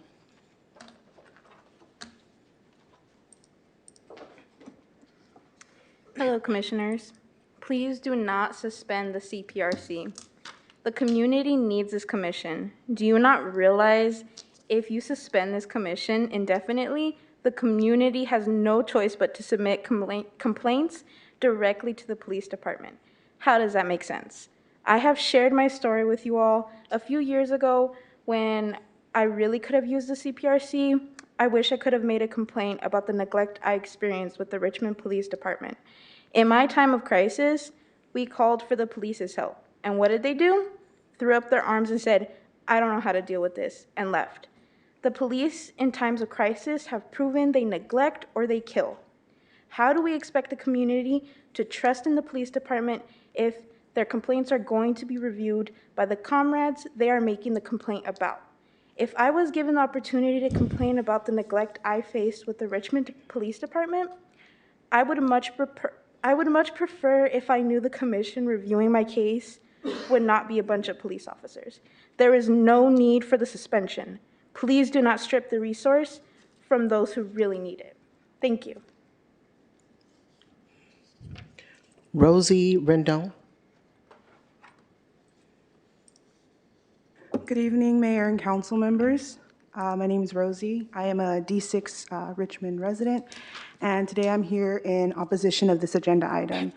I'm extremely disappointed at this fascist attempt to silence and stall the Community Police Review Commission and to stop the commission from bringing forward these recommendations that we really care about. This is a really sour attempt to stop City Council from hearing what the community has to say. Our stories on how RPD has impacted our lives were shared in a lot of these meetings and why police accountability matters to us.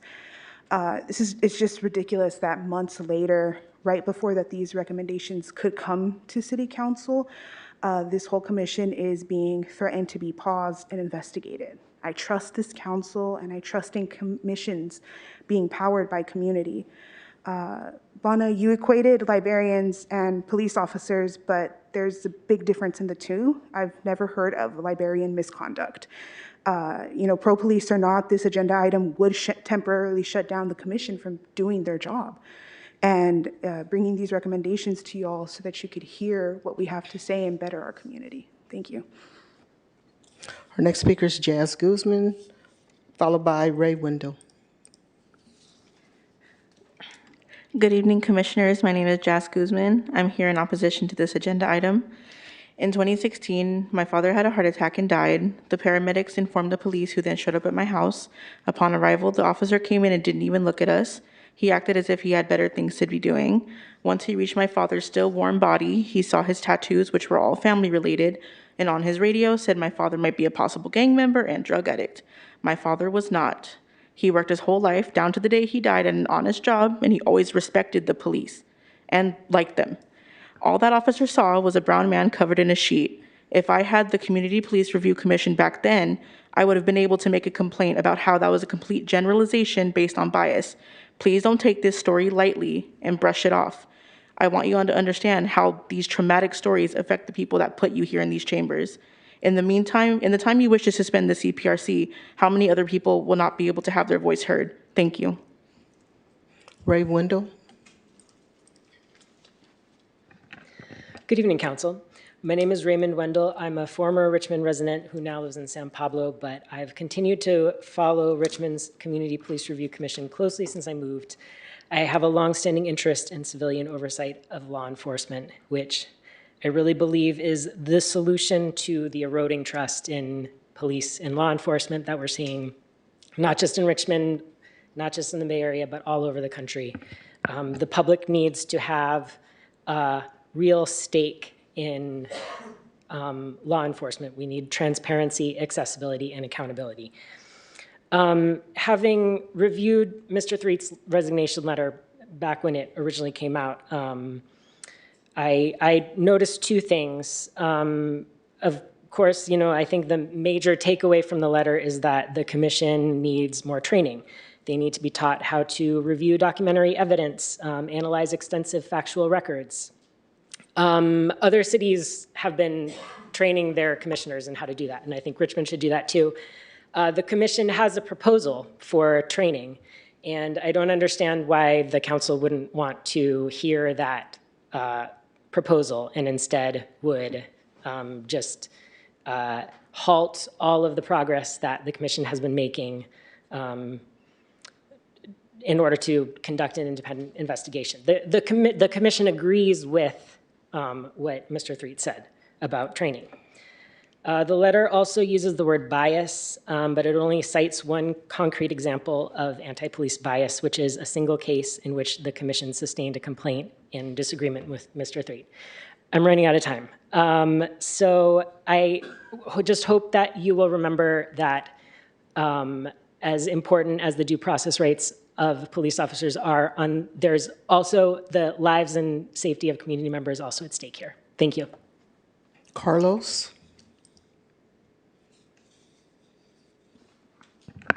Good evening, Council. I'm here tonight to talk about the importance of community oversight. The decision you're considering is based on a resignation letter filled with accusations from a former investigator. But if that investigator was really that concerned, why didn't he finish his work and bring his findings and recommendations directly to you? What's more concerning is that these allegations have been known for 8 months, but only now when the CPRC has momentum and is making progress, it suddenly becomes a major issue. That timing doesn't feel like a coincidence. It feels like an intentional effort to derail the work of the CPRC rather than a genuine concern of the truth. Let's focus on the progress being made and keep moving forward with the community oversight. Thank you. Okay, we have one last in-person speaker, Eric Smith. Then we'll move to our online speakers.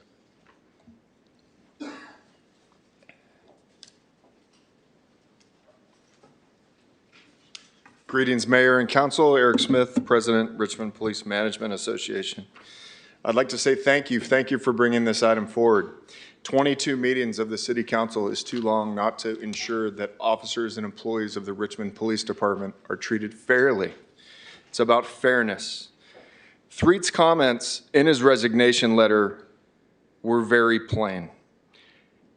He said, "Commissioners have described the evidence in ways that are diametrically opposed to the actual facts in evidence."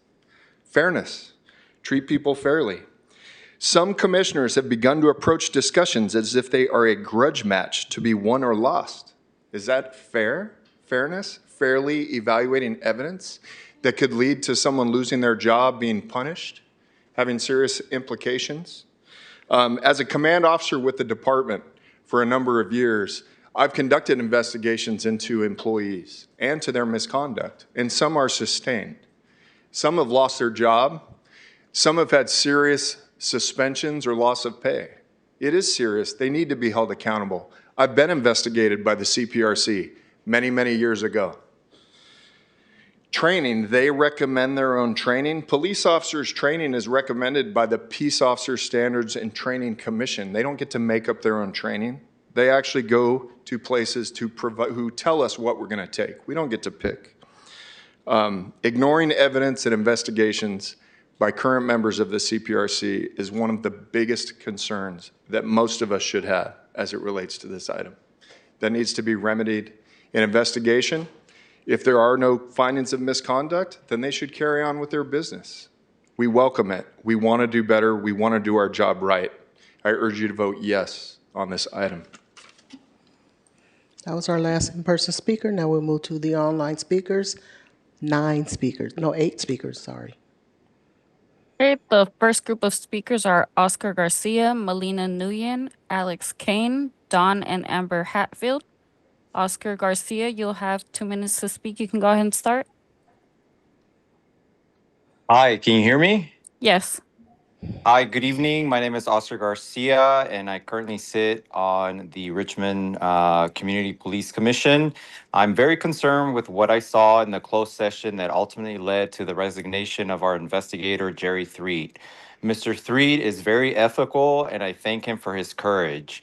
It has been 8 months since Mr. Threet raised these serious legal and ethical concerns, and the city has done nothing to address them.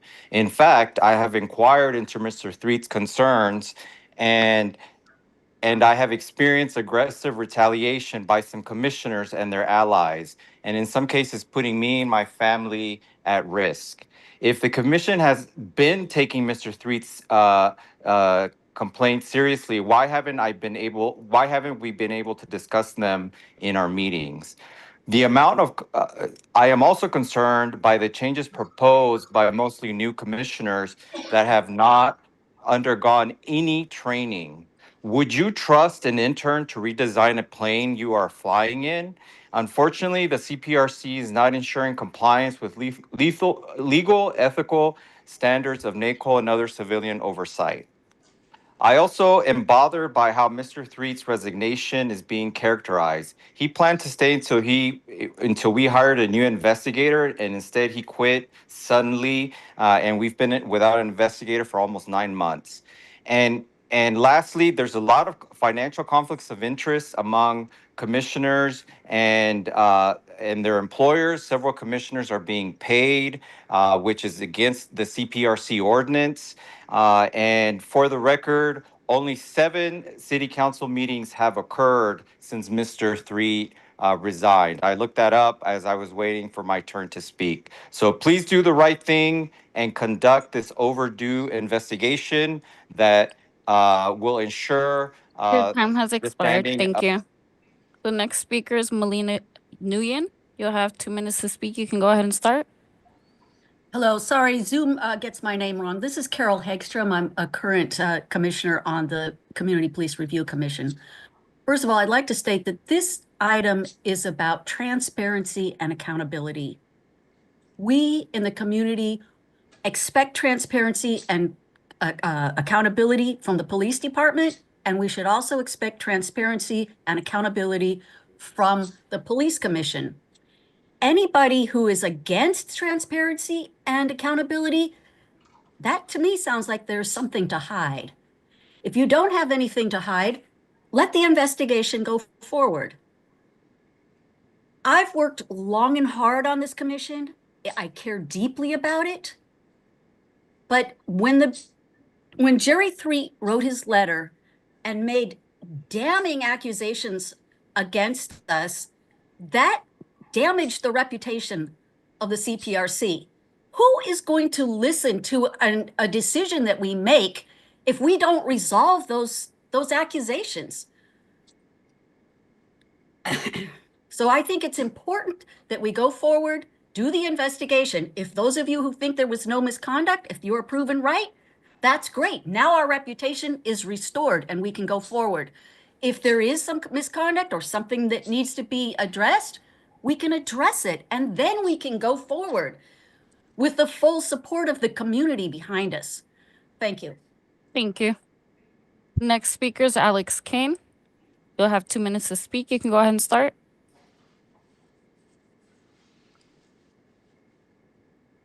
Alex Kane, if you'll unmute yourself.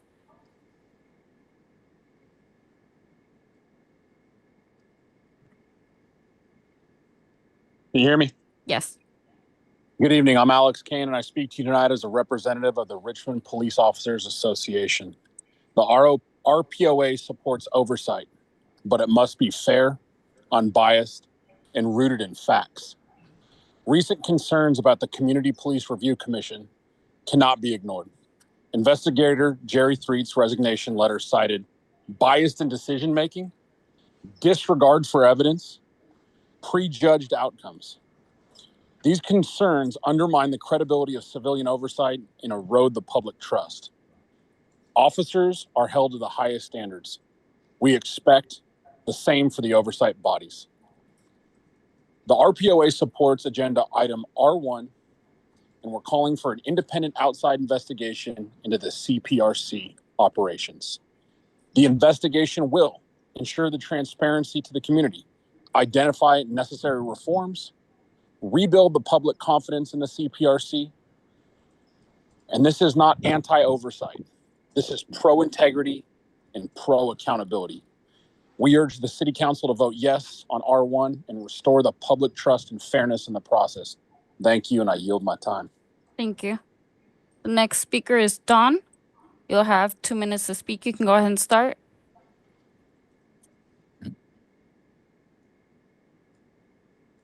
Don, Hello. you can Hello, go can you hear ahead. me? Yes, go ahead. Yeah. No one is above the law, especially the CPRC. Bias, disregard of evidence, prejudge outcomes. We say it again. That's a consistent theme. Those are serious allegations. These are claims by the CPRC's own investigator. The CPRC is only important if it is deemed credible. Without credibility, the commission stands for nothing and can only be viewed through a lens of corruption. Officers enter the job knowing their actions are regularly on camera and scrutinized. They do a difficult job and welcome fair and equitable investigations.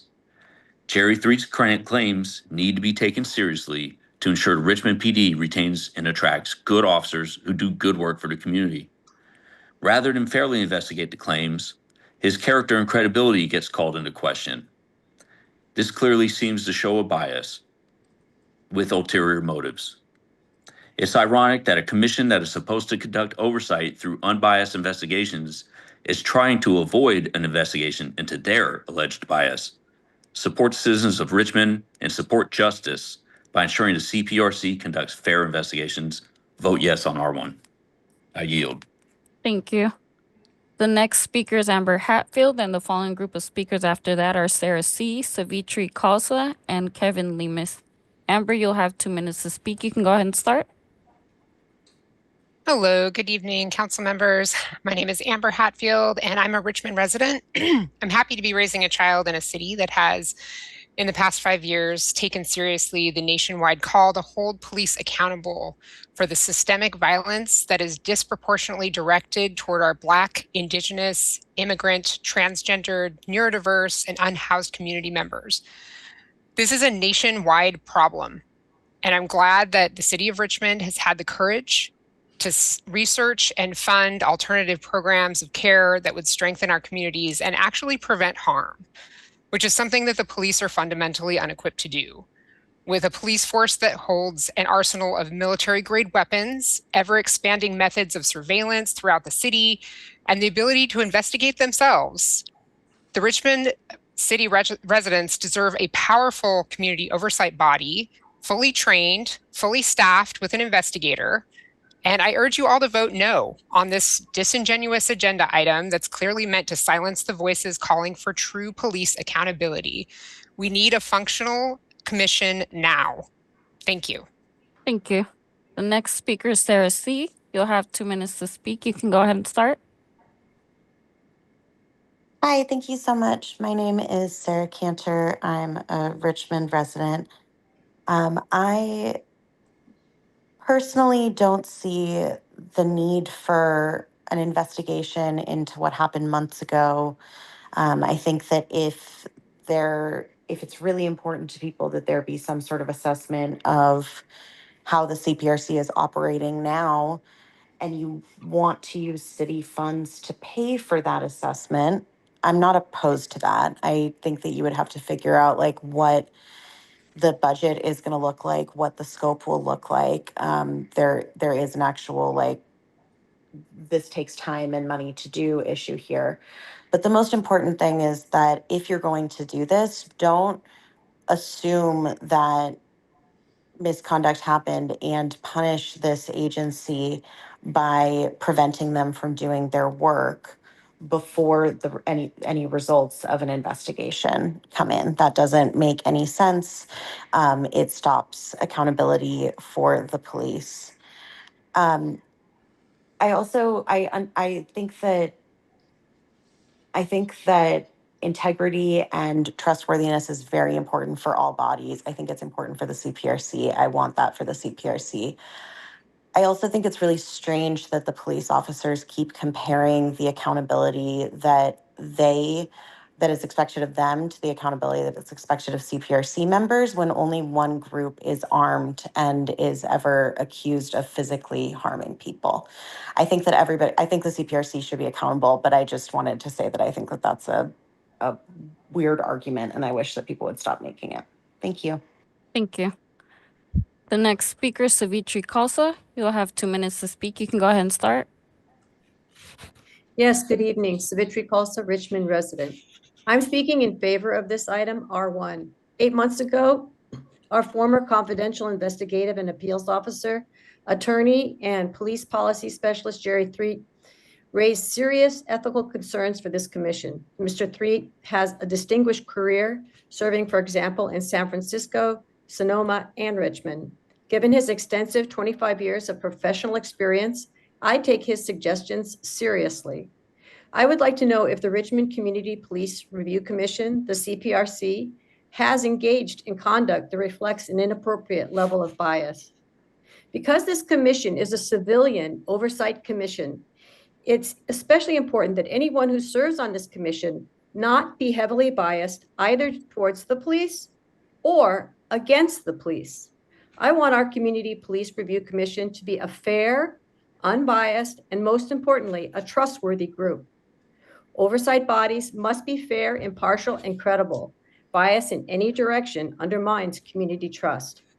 The National Association for Civilian Oversight of Law Enforcement lists Richmond, California as one of the oversight agencies that have adopted and follows their code of ethics. There are many elements listed, but the most important is that commissioners remember their obligation is to the community and the goals and objectives of the agency above their own personal self-interest. To be clear, I'm simply asking for a nonpartisan look at whether this commission is living up to its mandate of fairness and accountability. I'm asking for justice for all sides, including fair treatment of the public, as well as the public servant. Councilors Bonner and Brown, thank you for requesting that the Richmond City Council take appropriate action to vote yes. Let us work together to investigate the CPRC. Please call the question. Thank you. Thank you. And the last speaker is Kevin Lemus. Kevin, you'll have 2 minutes to speak. You can go ahead and start. Hello, can you hear me? Yes. Give me 1 second. All right. Good evening. I'm Kevin. I speak to you tonight as a representative of the Richmond POA. We as a POA support the oversight, but it must be fair, unbiased, and rooted in fact. We've heard many points that cannot be ignored by Jerry Threet's resignation letter, which cited bias in decision-making, disregard for evidence, and prejudged outcomes. We as officers are held to the highest of standards, and we expect the same on both sides. We as the RPOA support the agenda in R1 and calling for an independent and outside investigation into the CPRC operations. And I yield my time. Thank you. And there are no more speakers. Thank you. So we have Councilmember Bana. Thank you. I like public comments. I strongly believe in collective wisdom. I appreciate everyone's comments. I learned from you. I think you're right. CPRC does an important job. This job shouldn't be suspended. I heard you. I agree. I'm going to modify the item. I did not hear anyone being opposed to investigation. As somebody suggested, it would be an assessment of how it operates and evaluating its needs in terms of the training, the type of training it needs. And that'd be necessary and a good thing to do. And as someone, Carol Hegstrom, I think, mentioned, it's about transparency and accountability. And it just boosts the image and enhances the trust, public trust in CPRC, which is much needed. So let's have it continue its work. And I would like to slash the last part of the agenda item that until the findings are clear, it should refrain from adjudicating cases, blah, blah. Let's just have the investigation, and hopefully it will lead into assessment of its status, how it operates, and come up with a good training program for it to improve it and substantially increase public trust in it.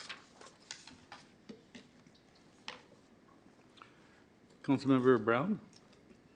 Thank you so much. I want to emphasize that this item is not to go against or an attempt to shut down the CPRC. I fully support civilian oversight and the vital role it plays in promoting transparency, accountability, and trust between the Richmond community and our police department. What I do not support is allowing any process, no matter how well intended, to operate in a way that violates due process, ethics, and objectivity. It's unfortunate that some have chosen to mischaracterize this effort as an attempt to shut down the CPRC, when in fact, it is an effort to strengthen its integrity and ensure it functions in accordance with the law, ethics, and due process. What's being overlooked in that narrative is the source of complaints. They are not coming from critics of civilian oversight or from external pressures. They are coming from within the CPRC itself, their investigator, their commissioners. I don't know if we were all viewing the same resignation letter, but based on the content of Mr. Treat's resignation letter, 6 of the 9 ethical principles of the National Association for Civilian Oversight of Law Enforcement were alleged to have been compromised or violated. So out of 9 principles, 6 of the 9 were mentioned. These violations significantly undermines the CPRC's legitimacy and further justifies tonight's recommended action to initiate a third-party investigation and, due to the modifications, remove the pause. However, this provides a balanced approach. It's a non-punitive approach. The CPRC will still be able to continue their admin work and necessary trainings that supports transparency and accountability goals. I want to also emphasize that Mr. Treat did not quit. He was forced out. According to the California State Bar rule, a lawyer must withdraw from employment if the representation will result in violation of the rules and professional conduct of law. Treat's claim was that continuing would require that I object to actions I consider unethical and illegal. It's also important to clarify that the CPRC has not been adjudicating cases since Mr. Treat's resignation. So as the commission has been in the process of seeking a replacement for his role. So in practice, this temporary pause would not be a hindrance or even interfere with any of the current casework. It's simply formalizing a pause that's already happening. In fact, this is an ideal time to act. When a new investigator is brought in, they should be stepping into a process rooted in clarity, consistency, and credibility, not one clouded by unresolved complaints or internal dysfunction. This pause allows us to create a clean slate, one that protects the integrity of the commission's mission going forward. Honestly, and I'm going to be honest with y'all, I have never witnessed so much pushback for simply trying to ensure that systems we have in place that are highly sensitive in nature function adequately. These are not baseless claims. These are real and serious allegations. Lastly, I want to ask my colleagues, what do we do when a governing body is being accused of unethical and unlawful practices by the very own folks who made and currently make up the body? Do we ignore it, look the other way, and hope it resolves itself? No, we act. We are obligated to address those claims, whether they occurred 8 months ago or 8 days ago. That's why we are requesting a neutral third-party investigation, not to assume guilt, but to determine what is fair. Accountability must apply to everyone, including those tasked with ensuring it. Thank you. Thank you. Councilmember Wilson.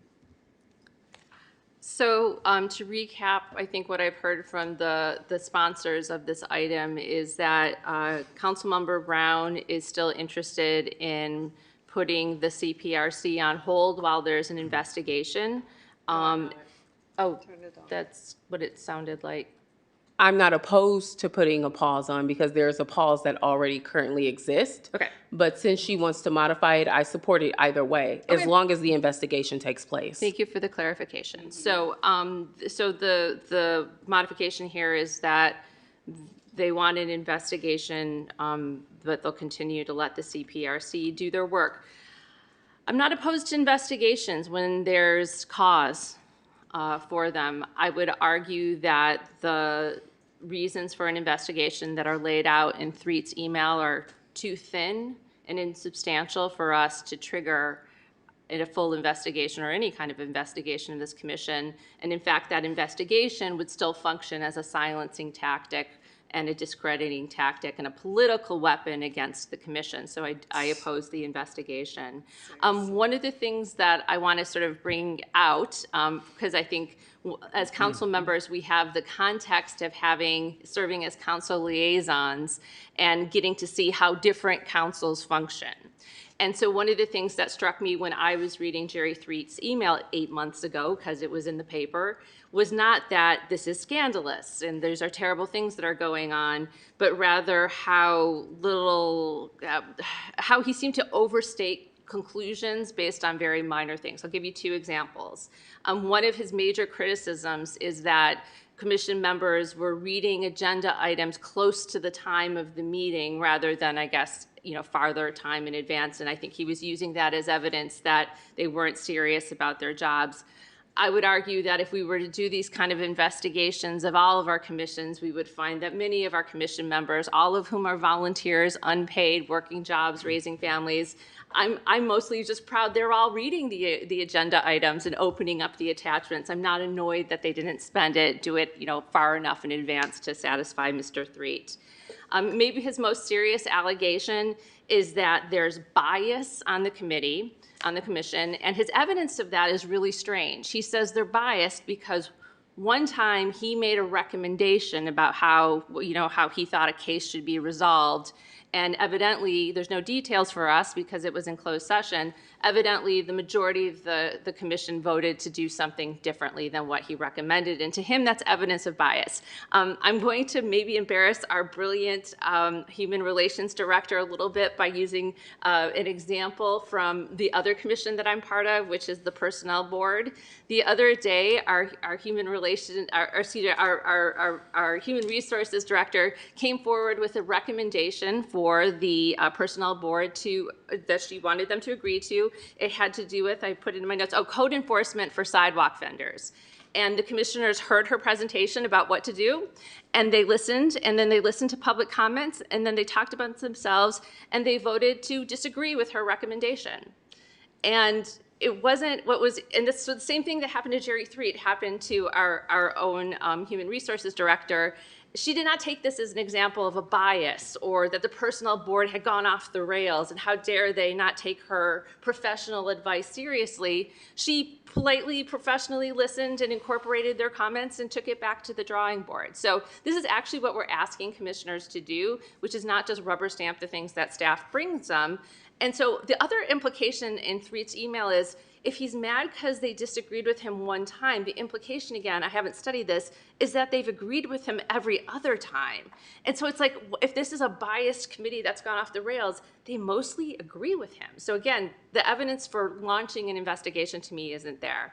The sort of last thing that I'll say in terms of not thinking that there's enough things here for us to launch a full investigation is that, that's it. I'll pause there because I feel like I'm going on too long. But yeah, I think, again, I'm not opposed to investigations, but I think what's in that Threet email and the comments that were made tonight is, to me, not serious enough of an allegation to launch one. Councilmember Robinson. Thank you for the opportunity to weigh in on this. I went back and listened to the video from the May 6th meeting and just found myself completely angry and yelling at the computer screen because I was there for the time when Mr. Threet was letting us know in March of 2024 that he wanted to leave and that he was moving to Canada and that, he had other plans. And it took all the way until September 30th until he actually resigned. And during that time in between, we started to make plans of like what we wanted to do, like how are we going to do it? What kind of position? Is it going to be the same amount of hours? Should it be a contract? We're talking about all these things. He let us know he had another job in San Diego, whatever. During this whole period, he never said one word, one complaint, ever anything about the commission, ever, nothing. But on the day of his resignation, he drops this letter publicly without ever bringing it to the council. And then it's like, drop the mic, I'm out.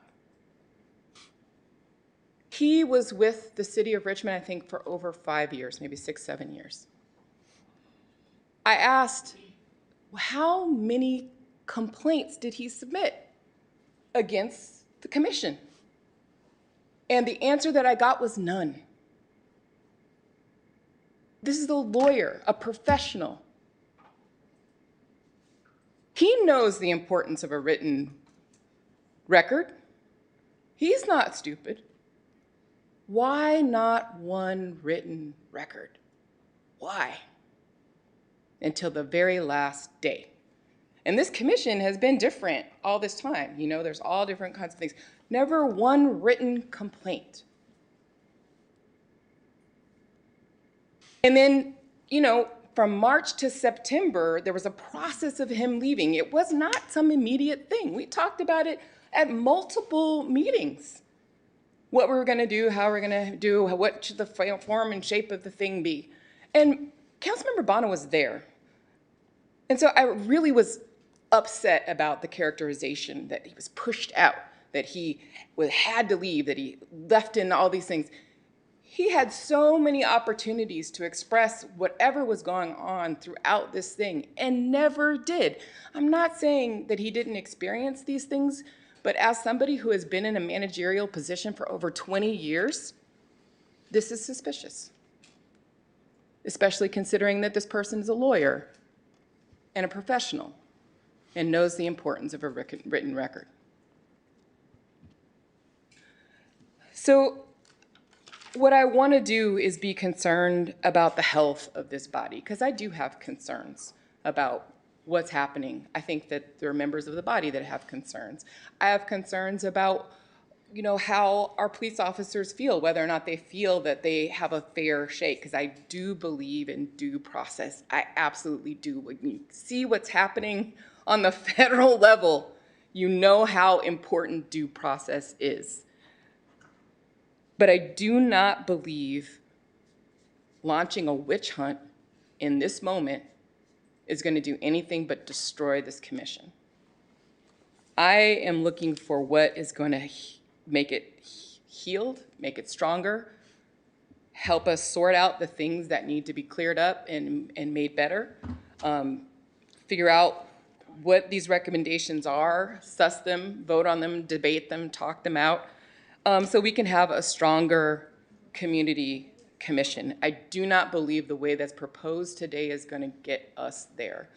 I do think that there is absolutely no reason in the world for us to wait any longer to direct staff tonight to put together the training that the CPRC needs in order to properly conduct the work. I think that there's been work done by CPRC. I think that our human resources folks can see what other CPRCs have done. I've heard that some get 160 hours of training, and we're giving people 0. So I feel like there's no reason in the world not to take that action tonight and make sure we're starting the steps necessary to correct this problem and not just to have a witch hunt. So those are my comments. Thank you. Councilmember Cepeda. Vice Mayor, I'm sorry. Thank you, Mr. Mayor. I want to thank all the individuals that made comments, and I want to start off with acknowledging that we should have had this conversation months ago. because it does sound suspicious. It can sound like we weren't doing our due diligence, fill in the blank to whatever reason we didn't do it before. And that is our duty to make sure that we are taking care of our city, our commissions, our residents, and that we're holding them just as accountable as we're holding ourselves to it. Sorry. My Siri figures I was talking to her. So we need to hold ourselves accountable the same way. So I'm sorry that we weren't able to do this before. So we have to make sure that if ever something like this happens again, that we bring it forward, not just with this commission, but with any other commission, any other complaint. It is our responsibility to do so. I agree that we need trainings. I agree with that with all of our commissions. Everyone has something that they need to learn. Some of the commissions that I've been part of, trainings such as the Brown Act, small things that they should learn. CPRC, you have a much bigger job because you have people's lives at hands, literally. So you need a lot more training, and maybe it's figuring out how do we move forward without sounding it as punitive, because you are volunteers. And if you've had 0 hours of training, we shouldn't then say we were not accountable as city council because we took months to bring this forward. Now it's your fault for not holding yourselves to a standard that maybe you didn't realize you've had the authority or power or need to do. So we can't force you to have that training if we've never made it available. We can't then just say you are bad because we didn't do the actions to give you the training you need to make sure that you are holding our police officers both accountable and also working with them to make sure that we're having a safe city. I also feel like if we don't do something now that this has been brought up, for whatever reason, Mr. Threets decided to do this now. He is not here, so we can't ask him. But if something has been brought up, this might also now hold us forever into a liability. If we don't act, and then just saying we together, CPRC, the city manager, if we do the wrong action, we can get sued. Or also, anyone that comes in front of the CPRC, if we haven't gone to the right training, if we haven't gone to the right tasks and right process, they're no longer going to trust the process. And I know that if something that the CPRC might approve, ultimately it goes up to the chief and then the city manager. But we don't want everything to go to them. We want to make sure that you are a trustworthy organization, commission, and that people really feel that trust. You're doing a lot of really great work. And I thank you for already bringing some of the stuff forward, such as the trainings. I know there's about 13 different recommendations. So I thank them for doing that already. There could be some opportunities there that maybe through this process we can help bring forward as well.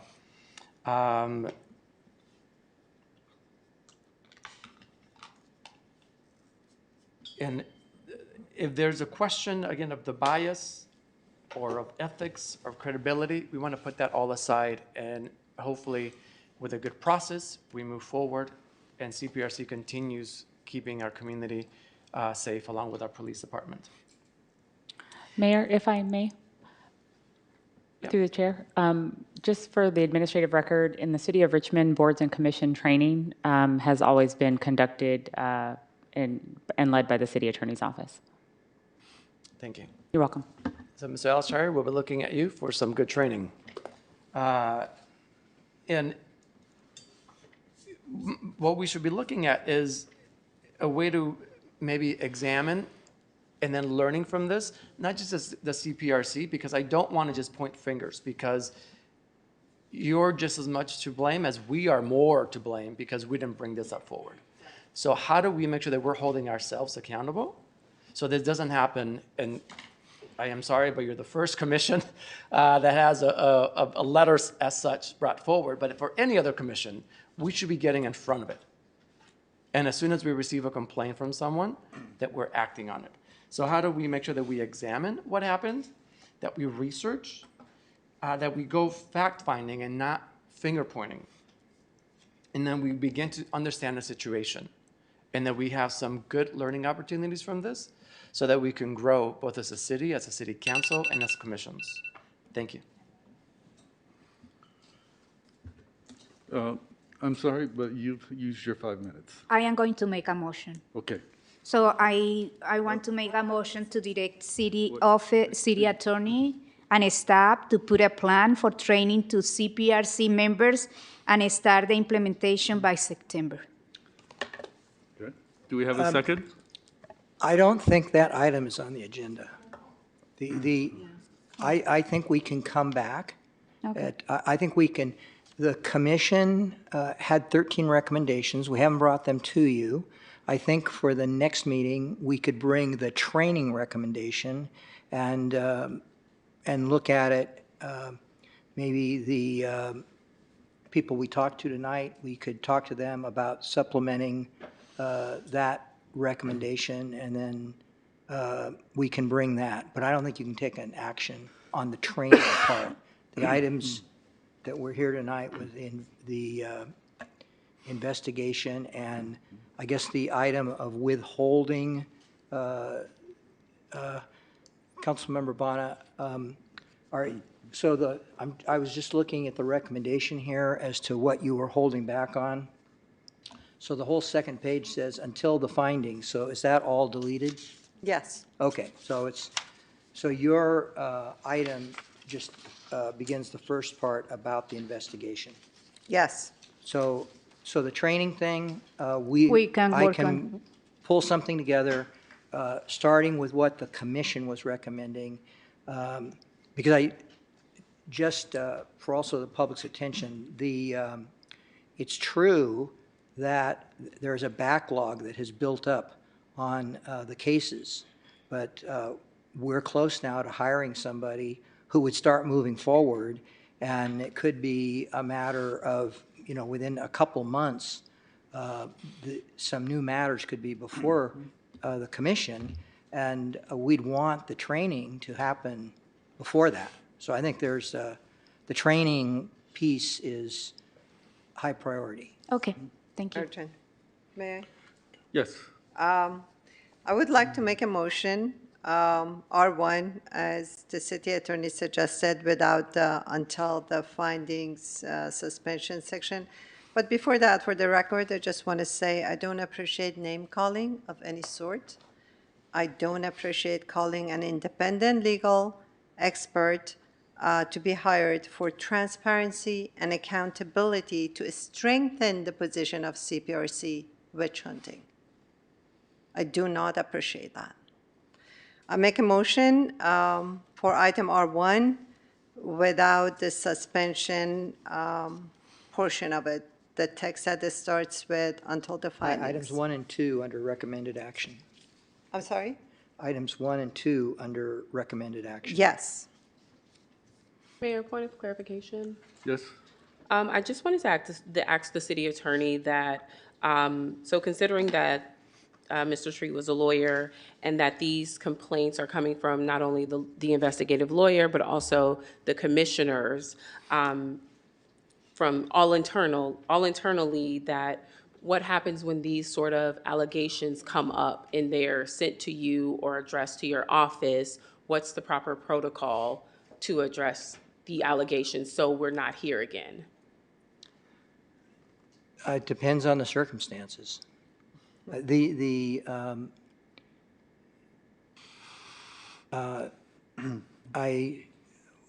did look at a legal counsel who was in the closed session. I did talk about those aspects. It did seem that this training action that you're talking about is a good action to take. So the protocol to address concerns and complaints that are provided internally from commissioners filling. Some of the commissioner recommendations talk about those kinds of issues. When we're looking at all of those, that would be a good time to talk about that. Can I ask a question too? Why has there been no training for CPRC commissioners? Well, I had several meetings. They were developing their training recommendation. They were developing their training. We heard Pardon that me? it's city attorney's responsibility to train all commissioners. I don't think that was what you were told. There's some general training that goes on through. Yeah, I don't want to argue with you. Let's go Okay, back to then- item. It's just that our expectations is higher. What from might be your helpful office. is if the city clerk can pull the administrative record, and myself and Shannon can pull it for the administrative record and circulate it to the council, the trainings that have been historically provided, and we'd be happy to do that. Point of order, we're not talking about a motion about trainings anymore, right? That Right. motion was Right. not made. We're talking about one about investigations, so if we can see if there's a second and vote on that. Well, I'll second that. I just wanted to get a clarifying point of when these type of complaints and concerns are brought to our city attorney, like what's proper protocol for addressing it. So I second the motion. Okay, so we have a motion and a second. Motion by Councilmember Bonner, second by Councilmember Brown. And that's to approve items 1 and 2 of R1. Councilmember Brown? Sorry, Yes. point of clarification. So 1 and 2 without the last paragraph. Yes. 1 and 2, Perfect. without the 3. No, I'm just kidding.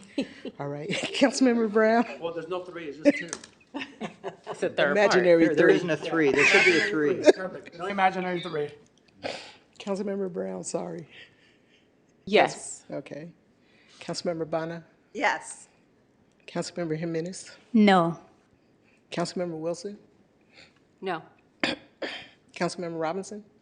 No. Vice Mayor Cepeda? Yes. And Mayor Martinez? No. Motion fails with Councilmember Jimenez, Wilson, and Robinson, and Mayor Martinez voting no. Our last item, reports of officers, referrals to staff, and general reports, including AB 1234 reports, limited to 2 minutes per council member.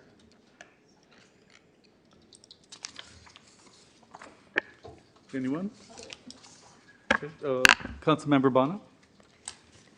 I wanted to thank Richmond Fire Department for a wonderful wildfire safety open house at Fire Station 63, and thank all the city leaders, including the city manager, Councilmember Brown, Public Works Director Chavarria, Deputy Manager LaShonda White, and who else?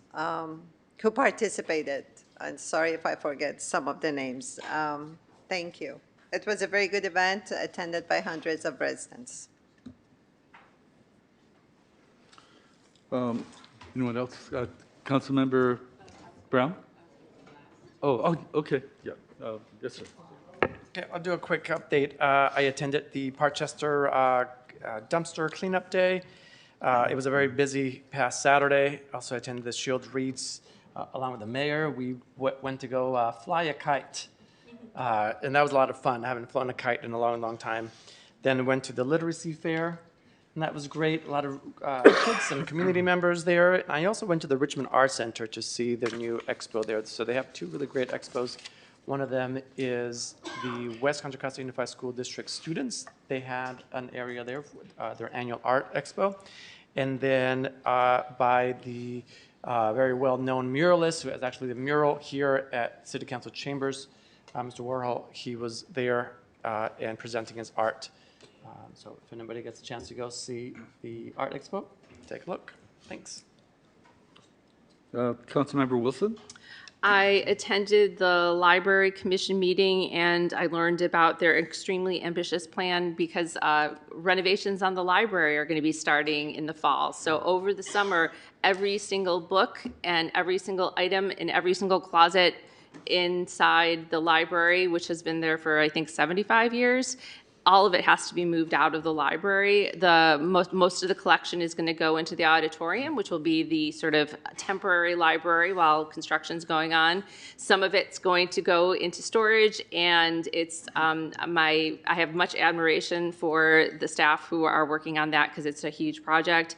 I went to the Laurel Park Neighborhood Council party and in Braxton Park, and I wanted to sort of just say thank you to the folks who worked on the program that allows neighborhood councils to have a little bit of money to hold those kind of events. I've been to several of them so far, and they're terrific. It's just a great idea to give money to neighborhood councils to have these informal get-togethers in the parks. And the last thing is I wanted to thank Councilmember Bana for her hard work putting together the fireworks presentation. This is the town hall. Super interesting presentations from the police department, the fire department, public works, and others. I learned a lot. It was great to get, I think, everybody to talk about their short-term plans for trying to diminish the use of illegal fireworks this year and sort of longer-term visions for ending the problem in the future. Can I add something quickly? Yes, you may. Thank you, Councilmember Wilson, for talking about it and also for teaming up to stop illegal fireworks. The meeting was recorded, and I will share it. It will be the link of recording will be shared with the public. Very interesting meeting. Thanks again. And I'd like to also report, I went to all the places everyone else went to. I was at the Art Center, the Literacy Fair. I went to Laurel Park and to Shields Reed. And I want to thank Shields Reed for giving me the opportunity to be a kid again. So, Councilmember Brown. Thank you so much, and what an eventful week and weekend. Thank you to the United Business Organization who hosted a Mother's Day event where myself and colleague Councilmember Wilson, PD from Richmond and San Pablo were able to present a bouquet of flowers to the mothers entering their celebration. And to the city staff and everyone who put together this year's literacy fair. My children and I thoroughly enjoyed the live story time with Arthur, Miss Janae Woods, and our esteemed fire department and everyone who made Station 63's open house a success. And I want to give a special thank you to our HR analyst, Ms. Jasmine Brown, who put together an amazing mental health action day here on campus. It was so great to engage in activities and do adult coloring with staff members that I correspond with online and was finally able to meet in person. So that was great. And thank you to our mayor for allowing me to close tonight's meeting in honor of the life and legacy of former Contra Costa County District 5 Supervisor Federal Glover, a true trailblazer in Contra Costa politics, leadership, and a beacon of hope for Black elected officials. Supervisor Glover didn't just open doors, he held them open. His unwavering support, encouragement, and example are a part of the reason I sit here today. And for over 2 decades, he led with integrity, compassion, and an unshakable belief in public service. His legacy lives on in the leaders he mentored and the countless lives he touched. May we continue to walk the path he helped pave. And on behalf of Richmond, our deepest condolences to his wife and children. Thank you for sharing Supervisor Glover with us all. Thank you. Thank you. And with that, we're adjourned. With that, we're adjourned.